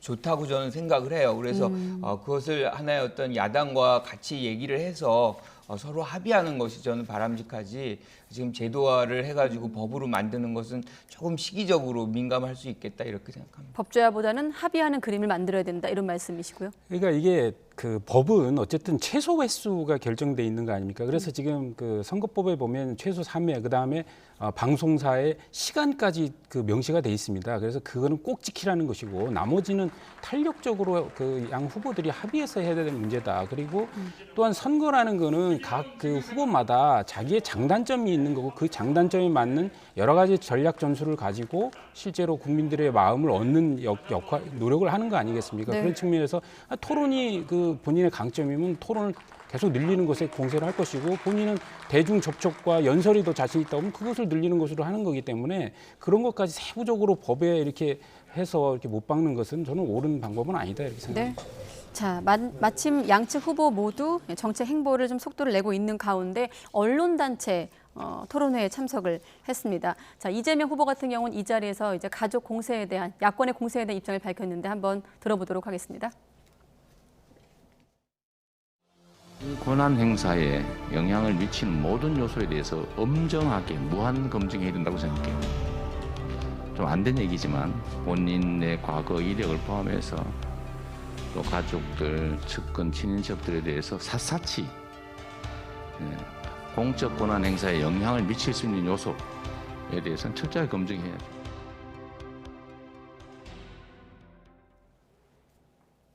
네, 앞서 저희가 계속 그 공방이라고 했던 토론회는 상대가 얼굴을 맞대고 하는 그런 토론을 얘기한 거고 지금은 이제 후보를 중심으로 패널이 참여하는 그런 토론회인데 뭐 일단 정책 관련해서 각 후보의 생각을 들을 수 있는 자리니까 한번 시청자 여러분들도 한번 들으면서 검증을 미리 한번 해보시면 어떨까 싶기도 한데 자, 이 자리에서 말씀드린 대로 가족 검증에 대해서 좀 전적으로 공감한다면서 잘못한 것에 대해서는 책임져야 된다 이런 입장을 밝혔어요. 그렇죠. 아까 제가 말씀드렸지만 이제 대통령 후보의 가족이라는 거는 일종의 이제 국가대표 가족이 됩니다. 그래서 사실상 많은 국민들이 높은 기대치를 갖고 있고요. 이 당선이 되고 나면 그만큼의 어떤 권한, 권력 뭐 이런 것이 내재적으로 지금 같이 수반되기 때문에 국민들은 더 검증에 대한 어떤 잣대를 더 많이 이제 대고 있는 것 같은데 이런 부분에 대해서 아까도 우리가 데이터를 봤지만 60% 넘는 국민들이 지금 도덕성에 관련해서 지금 검증이 필요하다라고 생각을 하고 있거든요. 그래서 그런 부분을 감안한다면 네. 이 후보 같은 경우는 당연히 이제 그런 부분 국민들의 어떤 요구에 부응해야 된다라고 이제 생각을 하는 것 같아요. 뭐 마찬가지로 저는 윤 후보 같은 경우도 그렇게 될 수밖에 없다라고 생각을 하고 그렇다 그러면 이제 그런 부분들이 더 드러날 수 있게끔 검증할 수 있게끔 우리가 아까 얘기했던 어떤 뭐 TV 토론이라든가 여러 가지 어떤 검증의 기회를 국민들에게 드리는 것이 마땅하다 저는 이렇게 생각합니다. 네, 가족 검증 관련해서 하지만 야당이 제기한 장남 입시 의혹 같은 경우는 100% 거짓이다라고 반박을 하기도 했고요. 자, 이 밖에도 박 전 대통령 사면 관련해서 이제 이명박 전 대통령 사면 문제에 대해서는 국민 통합을 저해할 수 있다는 이유로 선을 긋기도 했고, 자, 이번 토론회 관련 이재명 후보 발언 어떻게 들으셨습니까? 뭐 전반적으로 뭐 여러 가지 본인에 대한 해명과 그다음에 이제 생각들을 그 밝히는 자리고 그 윤석열 후보도 이제 방송 기자 클럽에서 이제 여러 가지 현재 현안에 대해서 다 이야기를 했거든요. 네. 그렇듯이 그런 자리들은 굉장히 좀 많아야 된다고 생각합니다. 예를 들어서 이번에 어떤 이 그 자리에서 그러니까 지역 기자 클럽이었죠. 여기서 이제 이재명 후보가 이제 아들에 대한 문제라든가 이런 걸 또 해명할 수 있는 기회가 있었지 않습니까? 어쨌든 여러 가지 네거티브들이 이제 그 아무 검증 없이 마구 제기될 텐데 가면 갈수록 더 할 겁니다. 이런 것들이 이런 토론의 장에서 계속 이제 밝혀지면서 해명할 건 해명하고 그리고 이제 이거를 좀 더 포지티브한 방향으로 정책적 방향으로 몰고 가야 된다 이렇게 생각을 하고 뭐 가족에 대한 검증은 그건 뭐 국민들이 다 어차피 이건 해야 된다는 생각을 다 갖고 있어요. 그래서 뭐 과거의 역대 대통령 선거도 보면 대통령도 취임 이후에 뭐 그렇게 뭐 다들 존경하는 김대중 대통령이나 김영삼 대통령도 다 아들이 나중에 권력의 어떤 그 문제에서 뭐 비리에 연루돼 갖고 다 감옥도 가고 이런 여러 가지 전례들이 있기 때문에 그 가족들이 철저하게 그 통제되어야 된다 이런 점에서는 다 일치하는 것이고요. 네. 다만 이제 이것에 대한 비중을 어느 정도로 볼 거냐에서 뭐 가족들 검증으로 모든 대선 토론이나 그런 캠페인이 진행돼서는 안 된다. 후보에 대한 검증과 정책 비전에 대한 토론으로 빨리 무게중심이 이동돼야 되기 때문에 네. 지금 현재 제기된 것들은 각 후보들이 빨리 그 털어낼 수 있도록 해명할 거는 해명하고 다른 단계로 좀 전환돼야 된다 이렇게 생각합니다. 네. 그렇습니다. 말씀하신 대로 정책 관련해서 이재명 후보도 파격적 공급을 내세우기도 했고 또 복지 간담회 참석을 해서 청년 사회복지사를 만난 자리에서 현장 목소리를 듣기도 했거든요. 여기서 나온 발언도 듣고 나서 또 교수님 의견 듣도록 하겠습니다. 그리고 똑같은 일을 해도 예를 들면 정규직으로 고용 안정성이 보장되는 경우에 보수하고 비정규직 또는 임시직으로 고용 안정성이 보장되지 않는 경우에 보수가 같은 일을 한다면 사실 후자가 훨씬 더 높아야 정상이거든. 사람들이 반드시 난 정규직이 돼야 되겠다. 정규직이 안 되면 인생 끝이다. 희생망이다. 이렇게 생각하지 않게 하는 게 정말로 중요하다고 생각해요. 그러니까 사회복지사 만난 자리에서 비정규직 처우를 좀 개선하겠다. 정책 행보에 집중하고 있는데 어떻습니까? 상대적으로 지금 국민의힘 같은 경우는 내홍을 좀 겪고 있는 상황이고 뭐 지지율도 좀 그렇습니다만 지금 이낙연 전 대표에서 정세균 전 총리도 후원회장 맡기로 하면서 가세를 했거든요. 조금 상대적으로 여유가 좀 생겼다고 볼 수 있을까요? 그러니까 상대적으로 당의 통합 또는 원팀 뭐 이런 부분들이 사실상 실현돼 가고 있다라고 볼 수 있는 거죠. 왜냐하면 지금 국민의힘 같은 경우는 윤석열 후보는 당대표와의 어떤 갈등, 더 나가서 경선 과정에서 경쟁 후보였던 지금 홍준표라든가 유승민 전 의원 같은 경우에 어떤 협조를 적극적으로 받아내지 못하고 있거든요. 그런 측면에서 비교적으로 본다 그러면 지금 이재명 후보 같은 경우는 당내 어떤 지원을 훨씬 더 효과적으로 받고 있다라고 볼 수 있는 것이고 이렇게 되면 두 가지를 하게 되거든요. 그러니까 범진보 진영 또는 뭐 여권을 전체적으로 이제 통합이 가능하다 그러면 그걸 기반으로 해서 중도 정역으로 좀 확장할 수 있는 그런 차원에서 아마 지금 계속해서 안철수 대표와의 어떤 협력 이런 얘기도 좀 나오는 것 같고 또 하나는 뭐냐면 이제 정책에 집중할 수 있다는 것이죠. 여러 가지로 내부적인 문제가 정리가 되니까 실질적인 어떤 시간 투여가 정책에 많이 이제 비중이 들어가면서 보다도 여유 있게 선거 운동을 치를 수 있는 조건이 지금 이재명 후보가 점차적으로 만들어지고 있다. 이렇게 평가할 수 있을 것 같습니다. 한 가지 더 여쭤보면은 이재명 후보 같은 경우는 지금의 어떤 지지율 추이를 골든 크로스가 아니라 데드 크로스라고 했거든요. 상대방의 어떤 실점. 큰 틀에서 지금 어떤 대선 국면을 실점을 좀 줄이는 전략을 짜야 한다고 하는데 왜냐하면 자칫 한 가지 실수로 좀 삐걱거릴 수 있다, 삐끗될 수 있다 이런 표현이 나오고 있는데 이재명 후보 입장에서 지금 시점에서 어떤 점을 좀 그러니까 저는 이 부분이 실질적인 어떤 현상을 잘 설명하고 있는 거라고 생각을 해요. 그러니까 지금 이 후보의 어떤 지지율이 마구 상승을 해가지고 골든 크로스가 나오는 것이 아니고 상대적으로 윤 후보의 어떤 여러 가지 의혹이 발생하면서 스스로가 이제 사실 이 지지층이 동요하면서 이탈돼가지고 지지율이 하락되면서 이제 올라간 상대적으로 이런 부분이기 때문에 지금 이재명 후보 같은 경우는 여기에서 어느 정도 이제 더 40%의 벽을 뚫으려면 저는 정책에 승부를 걸어야 된다. 많은 국민들이 사실은 우리가 지금 정권 교체를 요구하고 있는 부분은 현 정부의 어떤 부분적인 어떤 문제점들에 대한 어떤 해소 이런 것을 다음 정권에 좀 바라는 거거든요. 그러니까 그 부분을 이재명 후보가 만약에 정책적으로 담보를 해준다면 즉 제시를 해주고 비전 제시를 해준다면 정권 교체 필요 없겠다. 정권 교체해서 사실상 굉장히 불투명하고 뭐 불확실한 그런 미래를 오는 것보다는 오히려 이재명 후보에게 더 저런 정책을 믿고 내가 지지하겠다. 뭐 이런 식으로 이제 갈 수가 있는 거거든요. 그러니까 다시 얘기하면 지금까지는 어떻게 보면 회고적 투표 경향성을 더 많은 국민들이 갖고 있었다면 오히려 지금의 상황에선 전망적 투표의 경향으로 바뀔 가능성도 있다. 뭐 저는 이렇게 봅니다. 회고적 투표에서 전망적 투표 언급하셨고 두 가지 묶어서 질문드리면요. 그렇죠. 뭐 이재명 후보뿐만 아니라 윤석열 후보도 지금 저는 이제 과연 윤석열 후보의 전략이 무엇이냐 선대위에서 이런 얘기를 지금 많이 최근에들 하고 있는데 네. 지금 빨리 그 가족 문제로부터 벗어나기 위해서도 이 정책 경쟁이 뛰어들어야 됩니다. 그리고 지금 뭐 토론을 이제 뭐 회피하는 듯한 얘기를 하고 있는데 그게 아니라 오히려 더 토론을 적극적으로 임하면서 새로운 어떤 비전의 문제로 접근을 해야 된다. 그래야 문재인 정권에 대한 결국 그 심판 분위기 속에서 윤석열 후보가 등장한 것이기 때문에 문재인 정부에 대한 여러 가지 부동산 문제부터 시작해서 경제 문제에 대한 정확한 비판 그리고 그걸 자꾸 차별화를 깨하고 있는 이재명 후보에 대해서 그게 민주당의 기본 노선이기 때문에 지금 차별화가 실제로는 선거 운동의 한 방법일 뿐이지 근본적으로 다시금 그 민주당의 정책을 할 수밖에 없고 그것은 결국 국가의 그 기본 어떤 성정의 토대가 흔들린다는 점들을 부각시키면서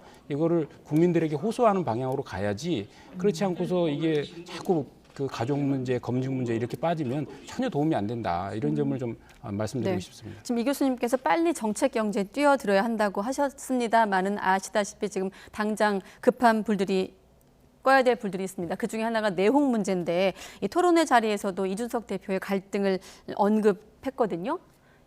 오늘은 굉장히 이제 대단한 능력을 갖고 있다. 뭐 이런 얘기를 좋은 얘기죠. 근데 어제만 해도 제3자적 평론가적 그런 언사하지 말라고 경고를 날렸습니다. 그러니까 어떻게 보면 이제 어제 그 멘트가 굉장히 당내 분란을 계속해서 이제 강화시키는 그런 측면으로 이제 국민들에게 비춰질 것을 우려해서 오늘은 어느 정도 톤다운을 하는 그런 이 말씀을 하신 것 같은데 네. 저는 근본적으로 이 모든 부분에서의 어떤 책임은 사실 윤 후보에게 있다라고 보는 거거든요. 그러니까 지금 이준석 대표 같은 경우가 뭐 자기 정치를 한다 뭐 이런 얘기도 있긴 하지만 지금 국면에서 사실상 이 선거에 지게 되면 사실 이준석 대표도 굉장히 어려워지거든요. 정치 생명에. 그렇다 그러면 그런 부분들이 이제 같이 있다고 한다면 윤 후보 같은 경우 오히려 품고 포용적인 자세로서 나가는 그런 것이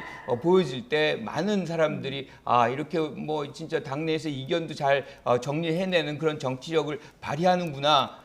뭐 이런 어떤 희망도 갖고 기대도 할 수 있을 것 같은데 계속해서 갈등이 반복되고 있거든요. 이 부분은 리더십의 어떤 부족 이런 얘기들을 국민들에게 계속 확산시키는 효과 이상이 아니다라는 생각이 듭니다. 네, 지금 교수님께서 윤 후보가 품고라는 표현을 하셨는데 어제만 해도 이준석 대표가 말씀하신 대로 평론이라는 그 대목에서 발끈했는데 좀 기류가 달라졌습니다. 윤 후보가 요청을 하면 복귀할 수도 있다 이런 시사를 좀 내비치기도 했고요. 이 문제는 어떻게 좀 전개될까요? 그러니까 이준석 대표가 네. 어쨌든 그 조수진 이제 공보단장하고 이제 표면에 대한 이제 갈등으로 인해서 뭐 윤핵관 문제로 이제 선대위원장을 이제 던졌지만 네. 그 이후에 지금 사실 이준석 대표도 상당히 많은 비판을 좀 받고 있는 것으로 보이고요. 김종인 위원장도 그렇게 얘기했지 않습니까? 이게 감정을 조절을 잘 못했던 것 같다 이렇게 얘기하는 걸 보아서는 아무래도 이준석 대표도 본인이 좀 실수했다고 생각하고 있을 것이라고 생각합니다. 그리고 김종인 위원장이 또 정치 생명이 이번 대선 달렸다고도 했고요. 이준석 대표도 그 얘기를 하긴 했어요. 그런데 본인이 만약 이번 선거를 지면 그러니까 결국 이제 후보가 무한 책임을 질 것이다 이렇게 얘기를 하고. 본인은 이제 불명예를 이제 질 것이다 이렇게 했는데 네. 제가 볼 때는 이 불명예 정도가 아니거든요. 이준석 대표도 정치 생명 자체가 이번 대선에 크게 달려 있기 때문에 어쨌든 간에 좀 일부 휴식 기간을 거쳐서 선대위 체제가 개편을 되면 자기 역할을 좀 찾을 것이라고 이제 전망합니다. 네, 알겠습니다. 그러면 짧게 여쭤보면 울산 갈등 봉합대 같은 그림을 좀 가까운 시간에 볼 수 있다고 보십니까? 저는 이제 그 그림은 이제 그 한 번으로 이제 유효 기간이 끝났다고 보고 이제 다른 측면을 해야 되는데 네. 이 상황에서는 저는 뭐 이준석 대표가 본인이 뭐 윤석열 후보가 또 뭐 손을 잡아주길 기다릴 게 아니라 당 대표로서 책임 있게 어떤 대선 승리를 위해서 역할하겠다라고 하면서 적극적으로 나서야 된다 이렇게 생각을 합니다. 네. 이 같은 당 내용에 대해서 초선 의원 일부는 이준석 대표 사퇴를 요구하기도 했는데 여기에 대해서 또 이준석 대표는 민주주의다 이렇게 표현을 했거든요. 국민의힘의 민주주의가 어떻게 좀 전개될지 함께 지켜보기로 하고 자 시간이 많지 않습니다. 윤석열 후보가 자신과 관련된 현안에 대해서 토론회 자리 등을 빌어서 여러 가지 발언을 했거든요. 모아서 좀 듣고 나서 마무리 짓도록 하겠습니다. 네. 저나 제 아내 입장에서는 이 사과가 충분했다 이렇게 말씀드리기는 어렵고요. 다만 진정한 마음에서 한 것이라고 말씀을 드리겠습니다. 이 부분에 대해서는 국민들께 판단을 맡겨야지 제가 뭐 거기에 대해서 언급하는 것은 또 사과의 어떤 진정성하고도 맞지 않는 것이 아니냐 그런 생각입니다.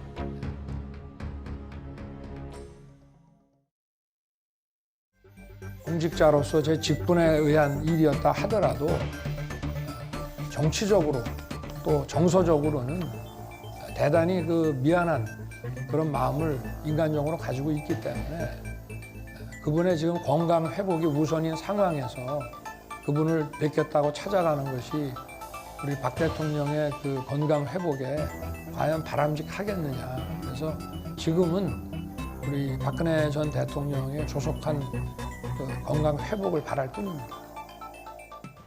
네, 두 가지 발언을 좀 묶어서 보여드렸고 질문은 각각 하겠습니다. 자, 먼저 김건희 씨 사과 관련해서 충분했다고 말하기 어렵다라는 입장입니다. 그런 언급은 저는 적절하다고 생각을 합니다. 왜냐하면 진짜로 제가 생각하기에도 충분하다라는 생각이 들기 어려웠거든요. 그러니까 굉장히 감정적인 어떤 인터뷰였던 것이고, 그러니까 기자회견이었던 것이고, 네. 그리고 사실 제일 중요한 건 사실 사실관계 규명이거든요. 뭐가 잘못됐기 때문에 사과한다는 것이 사실상 국민들이 수긍할 수 있는 수준까지 그 사실관계 규명을 하고 이래서 사과한다는 것이 나와줘야 되는데 굉장히 감정적으로 뭔가를 사과하는 것 같지만 또 그 뒤 이후에 이제 뭐 관련한 뭐 대변인인가요? 누가 나와서 조항조항 하나 얘기하는데 상황을 거의 그 인정을 하지 않아요. 그러니까 대부분의 것들을 부인하는 겁니다. 그러니까 국민들은 그러면 부인할 거를 그럼 왜 사과를 하느냐라고 되물을 수가 있는 거거든요. 그리고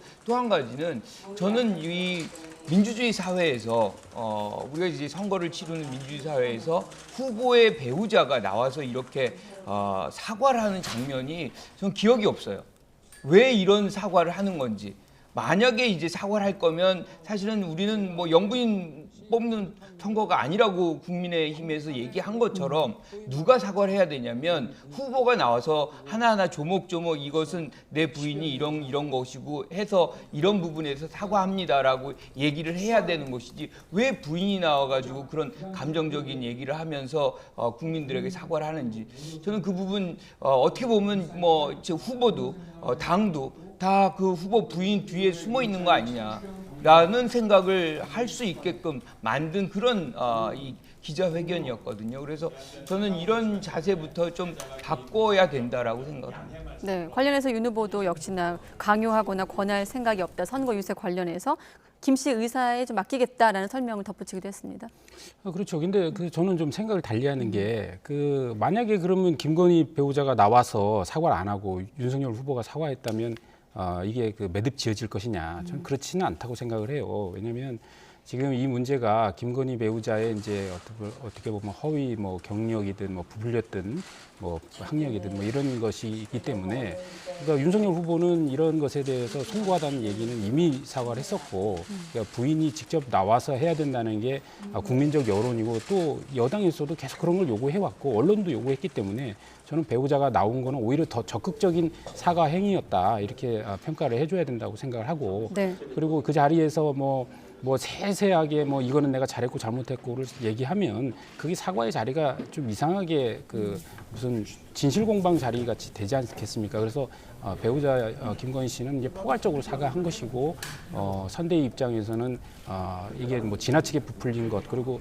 이것은 명백한 사실인 것 이런 것들 구분해서 하는 것은 저는 적절했다고 생각합니다. 그리고 마지막으로 지금 윤석열 후보가 사과가 충분했다고 말씀드릴 수는 없다라고 한 점도 좀 잘했다고 생각해요. 어차피 네. 사과라는 거는 하는 사람이 뭐 했다고 해서 끝나는 게 아니라 받는 사람이 이걸 이제 인정할 때 끝나는 것이기 때문에 그래서 뭐 이 건 외에도 지금 뭐 논문에 대한 얘기도 다시 나오고 있고 하고 있는데 저는 뭐 중간중간에 이걸 좀 집약해서 이제는 또 후보가 할 때는 후보가 하고 또 배우자가 한 번 더 할 때는 더 하면서 매듭을 짓고 빨리 정책 대결로 나가야 된다 이렇게 말씀드리고 싶습니다. 네, 그리고 앞서 들었던 또 박근혜 전 대통령 사면에 대한 윤석열 후보의 생각도 들으셨는데 인간적으로 미안한 마음이다라는 표현을 했거든요. 자, 이 대목이 왜 도드라지냐면 많은 분들 기억하시겠지만 2016년 최순실 국정농단 사태 당시 박영수 특검팀 수사팀장이지 않았습니까? 그렇죠. 그때만 해도 가장 이제 중요한 역할을 하는 대표 검사로서 특검에서 일을 했습니다. 그래서 사실상 탄핵을 이제 하는데 가장 크게 역할을 했던 그런 검사였는데 지금 상황에서 정치적인 어떤 지형을 감안하는 그런 맥락인지 모르겠지만 굉장히 안타까움을 지금 표하고 있어요. 그런데 지금 조원진 우리 공화당 대표가 얘기했나요? 45년을 구형을 했고 그리고 형 집행정지 2번 신청을 거부한 분도 사실은 윤석열 후보거든요. 그러니까 그런 걸 감안한다면 지나치게 이제 뭐 이렇게 이 박 전 대통령에 대해서 지금의 상황에 와가지고 이렇게 많은 호의를 보이는 것 자체가 너무 큰 그런 괴리를 보여주는 것 아닌가 뭐 이런 생각을 좀 들게 합니다. 네, 마침 또 박 전 대통령 특별 사면 직후인 시점에 2박 3일 일정으로 TK와 충북을 방문합니다. 어떻습니까? 지금 말씀하신 대로 좀 수사 이력이 부담되는 시점에서 보수 텃밭 민심을 좀 다잡기 위해 어떤 메시지를 좀 내놓을까요? 이어서. 우선은 그 뭐 안타까운 마음을 이제 전하는 거는 저는 역시 같은 맥락에서 대구 경북을 가도 동일하게 할 것이라고 봅니다. 그리고 본인은 어쨌든 뭐 검사를 쭉 해오면서 결국 뭐 죄는 미워해도 사람은 미워할 수 없는 거 아니겠습니까? 그런 차원에서 검사 생활을 했다고 보고 그렇기 때문에 당시에 이제 국정농단 사태 속에서 본인이 이제 검사로서의 어떤 최선을 다했다는 것이고 그 이후에도 역시 문재인 정부의 여러 가지 문제에 대해서도 계속 대항을 하고 싸워왔기 때문에 결국은 공정과 상식이라는 본인의 이제 브랜드를 만들 수 있었지 않겠습니까? 그런 네. 차원에서 아무래도 대구 경북 가서도 인간적인 어떤 미안함과 그러나 또 본인의 어떤 공정 이런 부분에 대한 자신의 소신 이것은 계속 지키고 가겠다. 그리고 문재인 정부에 대한 심판을 해서 반드시 정권 교체를 하겠다. 본인을 지지해달라. 이런 메시지가 되지 않을까 이렇게 생각합니다. 네, 알겠습니다. 오늘은 여기까지 듣도록 하겠습니다. 김관호 계명대 교수, 이기재 동국대 겸임 교수 두 분과 함께했습니다. 오늘 고맙습니다.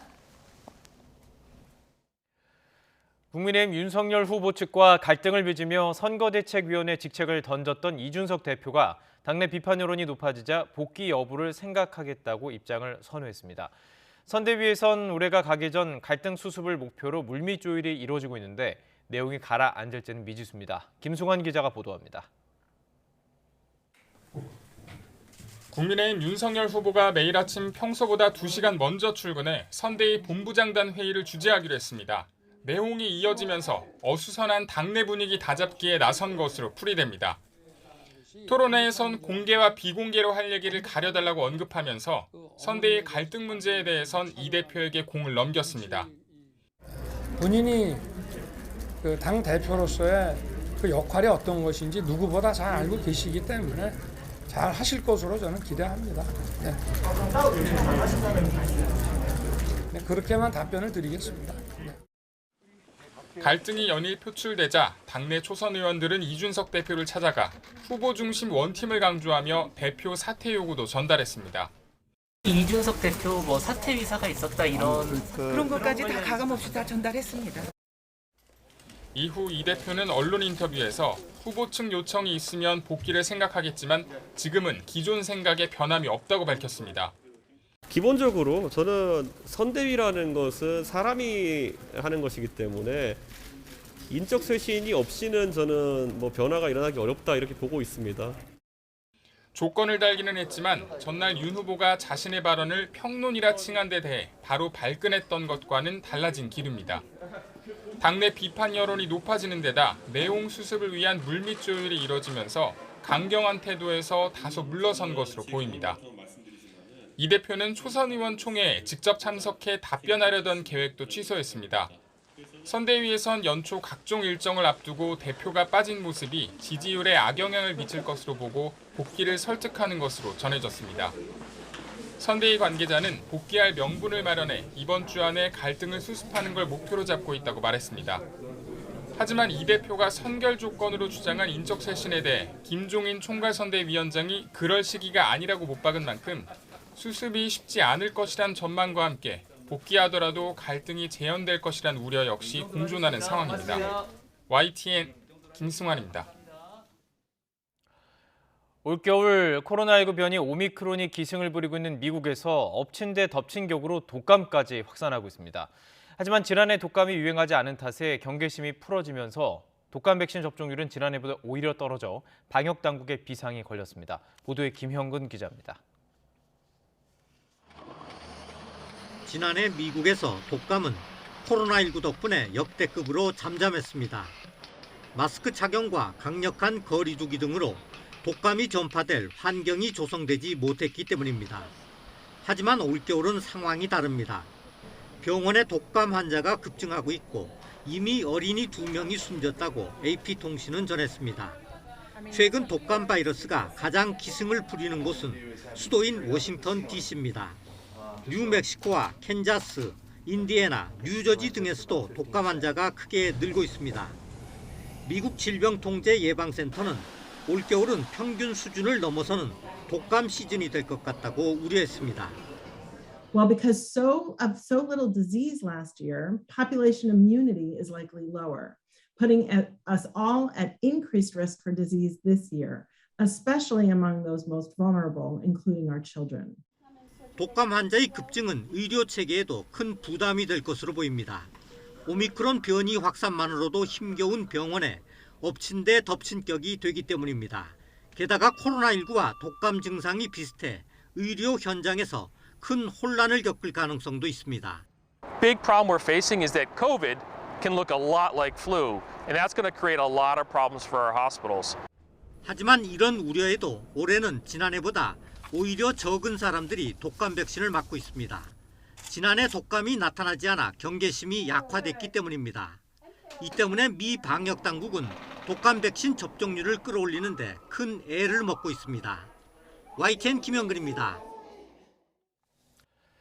요즘 마스크 쓸 때마다 얼굴과 귀가 불편해서 마스크 가드나 귀 보호대 같은 보조용품을 쓰는 경우가 많은데 방역 효과를 떨어뜨린다는 시험 결과가 나왔습니다. 이강진 기자입니다. 코로나19 사태 2년, 마스크는 얼굴의 일부가 돼버렸습니다. 적응될 만도 하지만 오히려 피로감이 높아갑니다. 귀 쪽에 이제 약간 살갗 벗겨진 같은 상처 같은 것도 좀 있고, 그리고 일단 가까운 데 나갈 때도 항상 마스크를 착용해야 되니까. 안경에 김이 생기고 마스크 안에 물방울도 생기고 피부랑 닿으면 계속 트러블이 나서 불편해요. 그래서 얼굴과 간격을 띄워주는 마스크 가드나 귀 보호대를 사용하는 경우가 있습니다. 이 제품들을 검사해봤는데 허점이 많았습니다. 가드 제품 10종류를 살펴본 결과 대부분 유해물질 차단 효과를 떨어뜨리는 것으로 확인됐습니다. 6개 제품은 얼굴과 마스크 틈으로 새 들어오는 외부 공기의 정도가 기준 규격에 미달했습니다. 2개 제품은 턱과 코 부위에 간격이 너무 크게 벌어져 시험 자체가 불가능했습니다. 일부 귀 보호대에서는 유해물질이 나왔습니다. 조사한 10개 제품 가운데 1개 제품의 금속 단추에서 안전 기준을 초과하는 니켈이 검출됐고 다른 1개 제품의 인조 가죽끈에서는 기준을 초과하는 프탈레이트계 가소제가 나왔습니다. 니켈은 피부와 접촉하면 발진이나 가려움증 같은 알레르기 증상을 유발할 수 있고 프탈레이트계 가소제는 간과 신장을 손상하거나 남성의 정자수를 줄이고 여성은 불임에 이르게 할 수 있는 유해물질입니다. 유해물질이 검출된 2개 사업자는 해당 제품의 판매를 중지하고 소비자 요청 시 교환, 환불 등 자발적 시정을 하기로. 한국소비자원은 조사 결과를 바탕으로 국가기술표준안의 안전기준 적용 범위를 확대해달라고 요청했습니다. YTN 이강진입니다. 오는 2023년 봄 후쿠시마 오염수 해양 방류를 앞두고 일본 정부가 준비에 속도를 내고 있습니다. 피해 배상 기준 등을 구체적으로 마련하겠다고 밝혔지만 지역단체 등은 돈으로 해결할 문제가 아니라면서 여전히 반발하고 있습니다. 도쿄 이경화 특파원의 보도입니다. 후쿠시마 원전 운영사인 도쿄전력은 지난 21일 오염수를 내보내기 위한 해저 터널 등의 공사 계획서를 제출했습니다. 오는 2023년 4월 중순까지 공사를 마친 뒤 본격적으로 방류를 시작한다는 겁니다. 기술적인 준비와 함께 일본 정부도 본격적으로 움직이고 있습니다. 오염수 방류로 피해가 예상되는 지역과 업종에 대해 구체적인 배상 기준을 마련하기로 했습니다. 今年8月に取りまとめた当面の対策を具体化したものであり、風評を生じさせないための対策や風評に打ち勝つための対策などが盛り込まれています。今後この計画をもとに政府一丸となってさらに対策を進めてまいります。 정부 기금을 지원할 어업단체도 공모할 계획입니다. 해양 방류가 시작되기 전에 지역 주민의 반발을 가라앉히려는 뜻으로 풀이됩니다. 하지만 주민들은 돈으로 풀 문제가 아니라며 정부에 대한 불신을 감추지 못하고 있습니다. 지역단체는 후쿠시마현 지사에게 해양 방류를 위한 해저 터널 공사를 허용해서는 안 된다는 의견서를 냈습니다. 주민의 이해도 합의도 없이 방류 결정 먼저 해놓고 밀어붙이기식으로 진행해서는 안 된다는 겁니다. 果たしてそれを食べた人間がどういう風になるかというのがまだ全然研究もなされてないし、福島県民だけではなくて、これは日本全国の問題だし、世界の方々にも聞かなくちゃならない。真摯にやはり海は全部つながってますんで。 한국 등 국제사회의 반발을 일본 정부는 국제원자력기구 IAEA를 앞세워 해결하려 하고 있습니다. 이르면 다음 달 후쿠시마를 방문하는 조사단의 안전성 평가를 중간 보고서 형태로 내년 중 내놓도록 한다는 방침입니다. 이와 함께 후쿠시마산 수입 금지를 이어가고 있는 한국과 타이완 등을 포함해 외국인 대상 설문조사를 실시하는 등 국제 여론도 파악하기로 했습니다. 도쿄에서 YTN 이경아입니다. 일본이 조선인 강제노역 현장인 사도광산의 유네스코 세계유산 등재를 추진하는 데 대해서 우리 정부는 이를 저지하겠다는 입장입니다. 군함도를 둘러싸고 불거졌던 한일 대결이 재현될 조짐입니다. 조승호 기자가 보도합니다. 일제강점기 조선인들이 끌려가 강제노역을 했던 군함도. 일본은 2015년 군함도가 세계유산으로 등재될 때 조선인 강제노역이 있었다는 사실을 솔직히 알리고 희생자들을 기리는 정보센터를 설치하겠다고 약속했습니다. 그렇지만 그 뒤에 약속을 지키지 않아 세계유산위원회가 지난 7월 조선인 강제노역 관련 설명을 개선하라고 일본에 촉구하기까지 했습니다. 이런 일본이 이번에는 니가타현 사도광산을 세계문화유산 추천 후보로 선정했습니다. 사도광산은 태평양 전쟁 당시 1000명 넘는 조선인이 강제노역을 하면서 월급조차 제대로 받지 못한 곳입니다. 우리 외교부는 주한 일본 대사관 관계자를 불러 강력 항의했습니다. 외교부는 일본이 스스로 약속한 후속 조치마저 제대로 이행하지 않고 있다면서 국제사회와 함께 대응해 나가겠다고 밝혔습니다. 또 다른 한국인 강제노역 피해 현장인 사도광산을 세계유산으로 등재 추진키로 한 데 대해 매우 개탄스러우며 이를 즉각 처리할 것을 촉구한다. 군함도에 이어 사도광산까지 강제징용에 대한 반성 없이 일본이 세계유산 등재를 자꾸만 욕심내면서 한일 간 역사 갈등이 재현될 전망입니다. YTN 조승호입니다. 북한의 올해 사업을 결산하고 내년도 정책 방향을 결정할 노동당 전원회의가 어제 시작됐습니다. 남북 대화와 북미 대화 모두 교착 국면에서 벗어나지 못하는 가운데 김정은 국무위원장이 어떤 메시지를 내놓을지 주목되고 있습니다. 홍주혜 기자입니다. 전원회의는 당대회가 열리지 않는 기간에 모든 당 사업을 주관하는 회의체입니다. 김정은 국무위원장 체제에서 당이 중심이 돼 주요 정책을 결정하는 구조가 자리 잡으며 위상이 높아졌습니다. 올해에만 4차례 개최됐습니다. 이번 전원회의는 김정은 위원장이 첫날 직접 사회를 봤다고 북한 매체들이 보도했습니다. 의제가 구체적으로 소개되진 않았지만 김 위원장 집권 10주년인 올해를 평가하고 내년도 국정 방향을 검토할 것으로 예상됩니다. 특히 남북 관계와 북미 관계가 경색을 벗어나지 못하는 가운데 어떤 대외 메시지가 나올지에 관심이 모이고 있습니다. 올해 말과 내년 초는 한반도 평화와 남북관계 발전에 있어서 매우 중요한 시간인 만큼 북한이 대화와 협력의 길로 나서는 선택을 하기를 기대합니다. 최근 들어 전원회의가 나흘씩 이어진 사례가 많아 이번에도 비슷하게 진행될 것으로 보입니다. 또 연말 전원회의 결과 발표로 신년사를 대체했던 재작년 방식이 되풀이될 것으로 예상되는데 내년도 대남 정책과 대미 정책이 어떤 방향으로 설정될지 주목됩니다. YTN 홍주혜입니다.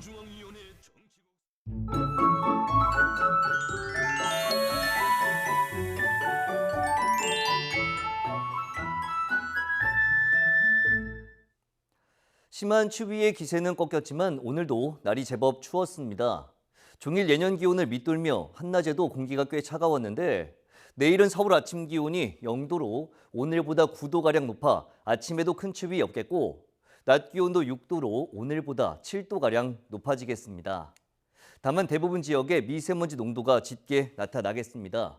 또 중서부와 전북 북부에는 새벽부터 오후 사이 비나 눈이 내리는 곳이 있겠고 일부 내륙에는 오후부터 밤 사이에도 한때 비나 눈이 오겠습니다. 눈의 양은 1에서 3cm가 되겠고 새벽부터 아침 사이 내린 비나 눈이 얼어 도로에 살얼음이 생길 가능성이 있는 만큼 각별히 주의해 주시기 바랍니다. 내일 아침 기온 예년보다 2도에서 7도가량 높겠습니다. 서울 0도, 대전 1도, 광주 1도, 부산 3도로 예상됩니다. 낮 기온도 예년보다 3도에서 4도가량 높겠습니다. 서울 6도, 대전 8도, 광주 9도, 부산 11도로 예상됩니다. 모레부터 다시 찬바람이 불며 기온이 크게 떨어지겠고 올해 마지막 날인 금요일에는 영하 10도 안팎의 세미 한파가 찾아올 전망입니다. 날씨 정보였습니다.